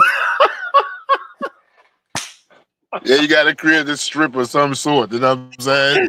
Come on, yo. Like, I'm just saying, bro, it's too many things. But I'm saying the Romans had mastered concrete, bro. Yep. Right? Yeah. So later on, we would take that and build on it, yo. The Egyptians had the, I forget the name of it. It was like an asphalt kind of substance, yo. The bitumen was kind of like that, yo. That would later on be the shit. So what I'm saying is, yo, we can't leave out the ancients because as I teach the colleges, yo, they lay the foundation for all this shit, bro. And that's the real shit right there. That is steps to get the steps. Europeans didn't dive out nowhere and just start coming up with this shit. Yo, that's what's horrible in the explanation. No, they looked at the foundation, the Arabs, the Muslims, they take it from the Greek societies. The Greeks take it from the Romans take it from the Greeks take it from the Egyptians, and they take bits and pieces and they put it together because, like we said about that hustling on the corner, yo, you get more information and you can build on it and get a little bit better, yo. That's all I ever was saying, bro. That's it. But listen, you know what I'm saying? Talking about this Pangenesis, you guys trigger something in me to find out now. I don't know if you're familiar with endobiosis. Where abiogenesis, that ain't got nothing to do with none of that shit. That's the point. No. I'm just saying it doesn't have anything to do with it. But I'm just saying to you from a mitochondrial standpoint, because evolution, you know, ties in all kind of different point of view. So no, it don't. Evolution only ties into biology, yo. But the evolution means that the biosynthesis, right? Hell, bio, you worse than me with pronouncing shit. What'd you say? The what? Evolution don't mean the end of abiogenesis. Endosymbiosis. Endosymbiosis. Oh shit. Meaning that an ancestral cell did swallow a mitochondria. Okay. And now the mitochondria becomes the energy host of the cell. So I'm saying to you from an evolutionary. That's evolution. You can only explain it through evolution. I want to take it on and show the challenges because scientists always got the for and against. So what I'm saying to you is like, eventually I'm going to link you up. I link up Sanetta and want to do a presentation on that, All right, we're going to, okay. All right, got you. No problem. What's up, Joe? Peace, man. What's going on? You went live early today, huh? Yeah, I wanted to go live early today, yo. Get it out. Get it all out. Yeah, that's what's up. Mm-hmm. What's up? What's up? Hey, Peace, I caught. Peace. What's up, man? Hey, look, I caught part of something at the show yesterday, right? Mm-hmm. He had me rolling, man. He was replaying clips from the debate, right? Mm-hmm. And about every clip that he played of EnQi, yo, the information was way off, right? Somebody finally came on there and was like, hey, check this out, Saul. Do the information need to be right for you to be celebrating? And so was like, yeah, it's got to be right. He said, so then what you celebrating about? Well, EnQi did better, man. He entertained the people. Entertained the people. Yeah. So there's a clear difference between what we trying to do over here and what. Well, I know Saul just about entertainment, but what EnQi trying to do, right? And let me say this. It takes training not to get taken advantage of by your believing brain. That's right. It takes a lot of training. We got some scientists right now that thinks that piece of rock that's flying through our solar system right now, they swear it's a spaceship. Yeah, that's a wild guy. Let me get this next caller, yo, because I gotta get out of here. What's up, Pan? What's up? Peace, and I appreciate you having me up. I'm gonna ask a question before disclosure. It's not to trip anyone up on the panel. I'm genuinely curious. Now, remember last time we spoke about the DNA test I took with Ancestry.com, and I usually don't even mention the company by name, but I said it by name because I'm trying to illustrate a point. Now, it said that, and the percentages adjust over time. Now, initially, when I took the DNA test, it said I was 55% sub-Saharan African, but now they adjusted it to 49% sub-Saharan African. But the point is, when I go through my DNA matches, it shows me actual cousins that I have in the Philippines. It shows me actual cousins I have in Europe and in the U.S., but it did not show me not one African cousin in Africa. So the reason I bring this up, I'm curious, has anyone else on the panel took a DNA test from Ancestry.com? And if you did it show you any Africans that you're related to? So it depends on that database. Everybody on Earth is our cousin. Database. Everybody on Earth is our cousin. We relate to everybody on Earth. That's first of all. And second of all, the test can't actually identify what tribes and clans you come from. So it can deal with you like your immediate ancestry, yo. So just talking about your immediate ancestry. You trying to go back 300-400 years, yo, you're gonna start getting in trouble with that. The test will tell you it's for entertainment purposes only, bro. So you got to take it like that, really. And it don't mean you actually 55% African. They don't. That number doesn't represent that. That's a mischaracterization of that. That's the point I want to make right here, man. Look, we gotta get the hell out of here, man. Hit this damn Cash App, man. We're going back live tonight. We're gonna get into all these conversations, man. It's a great conversation, man. We ain't talking about no winning, who won and who you thought lost. I'm gonna let them do that. What I'm gonna continue to do is I'm gonna continue to educate the people because it's important, man. Big up to all the pseudo killers. Pseudo killer. Appreciate you for coming through, Pan. Appreciate you for coming through, Rebel Rasta. Appreciate you, man. Hey, Rebel. the more you listen to me, yo, the more you're gonna say, damn, yo, the nigga ain't tripping as hard as I thought he was. Sometimes you gotta away from all the damn noise, yo, and just have a conversation with brother man. I know I'm the bad guy, man. But nigga just said in the chat, guess they said in the chat, I'm trying to have a conversation. No, watch this. Look, this is the ignorant say. In 2025, trying to build a platform around Charles Darwin theory is wild. Wait a minute, yo. Charles Darwin theory is the foundation of evolutionary biology. So I'm building a platform based around all the things we do in our lives when it's dealing with biological evolution. So tonight we're gonna bring forth all the stuff, all the byproduct of Charles Darwin theory. Man, I appreciate everybody coming through, man. That's real talk right there, man. We're gonna run this debate again. I think it's gonna be $15. Y'all know what it is, man. Shout out to all the damn pseudo killers, man. Man, we double streaming, getting that content everywhere, man. Man, we coming from the community of skeptics, right? By way of the pseudo damn killers, man. We appreciate everybody, man. We ain't hating, man. We goddamn participate, man. We have deemed Minister EnQi as a goddamn on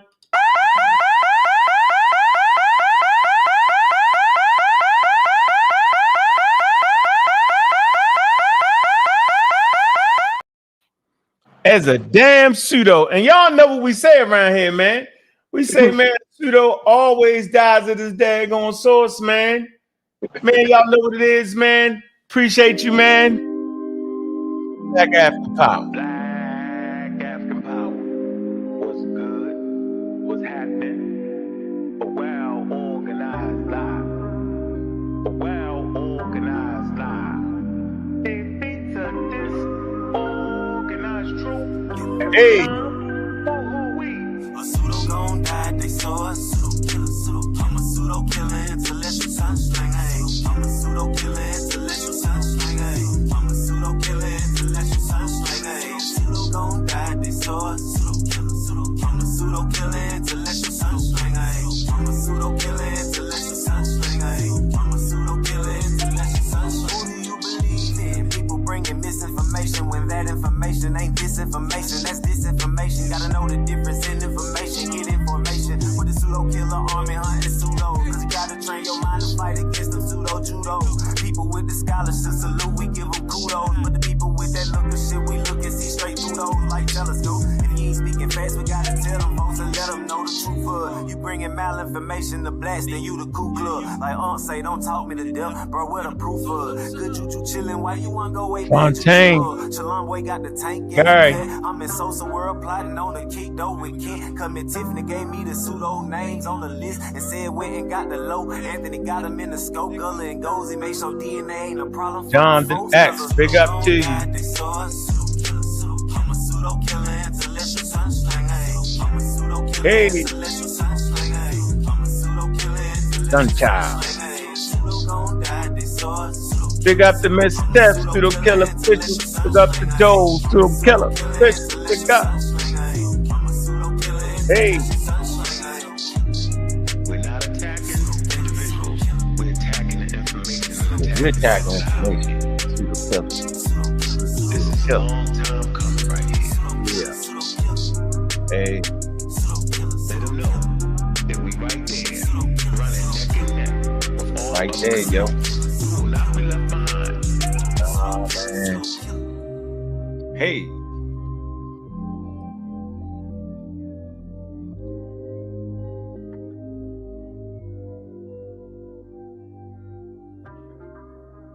Man, I'm your host, Bobby Banger.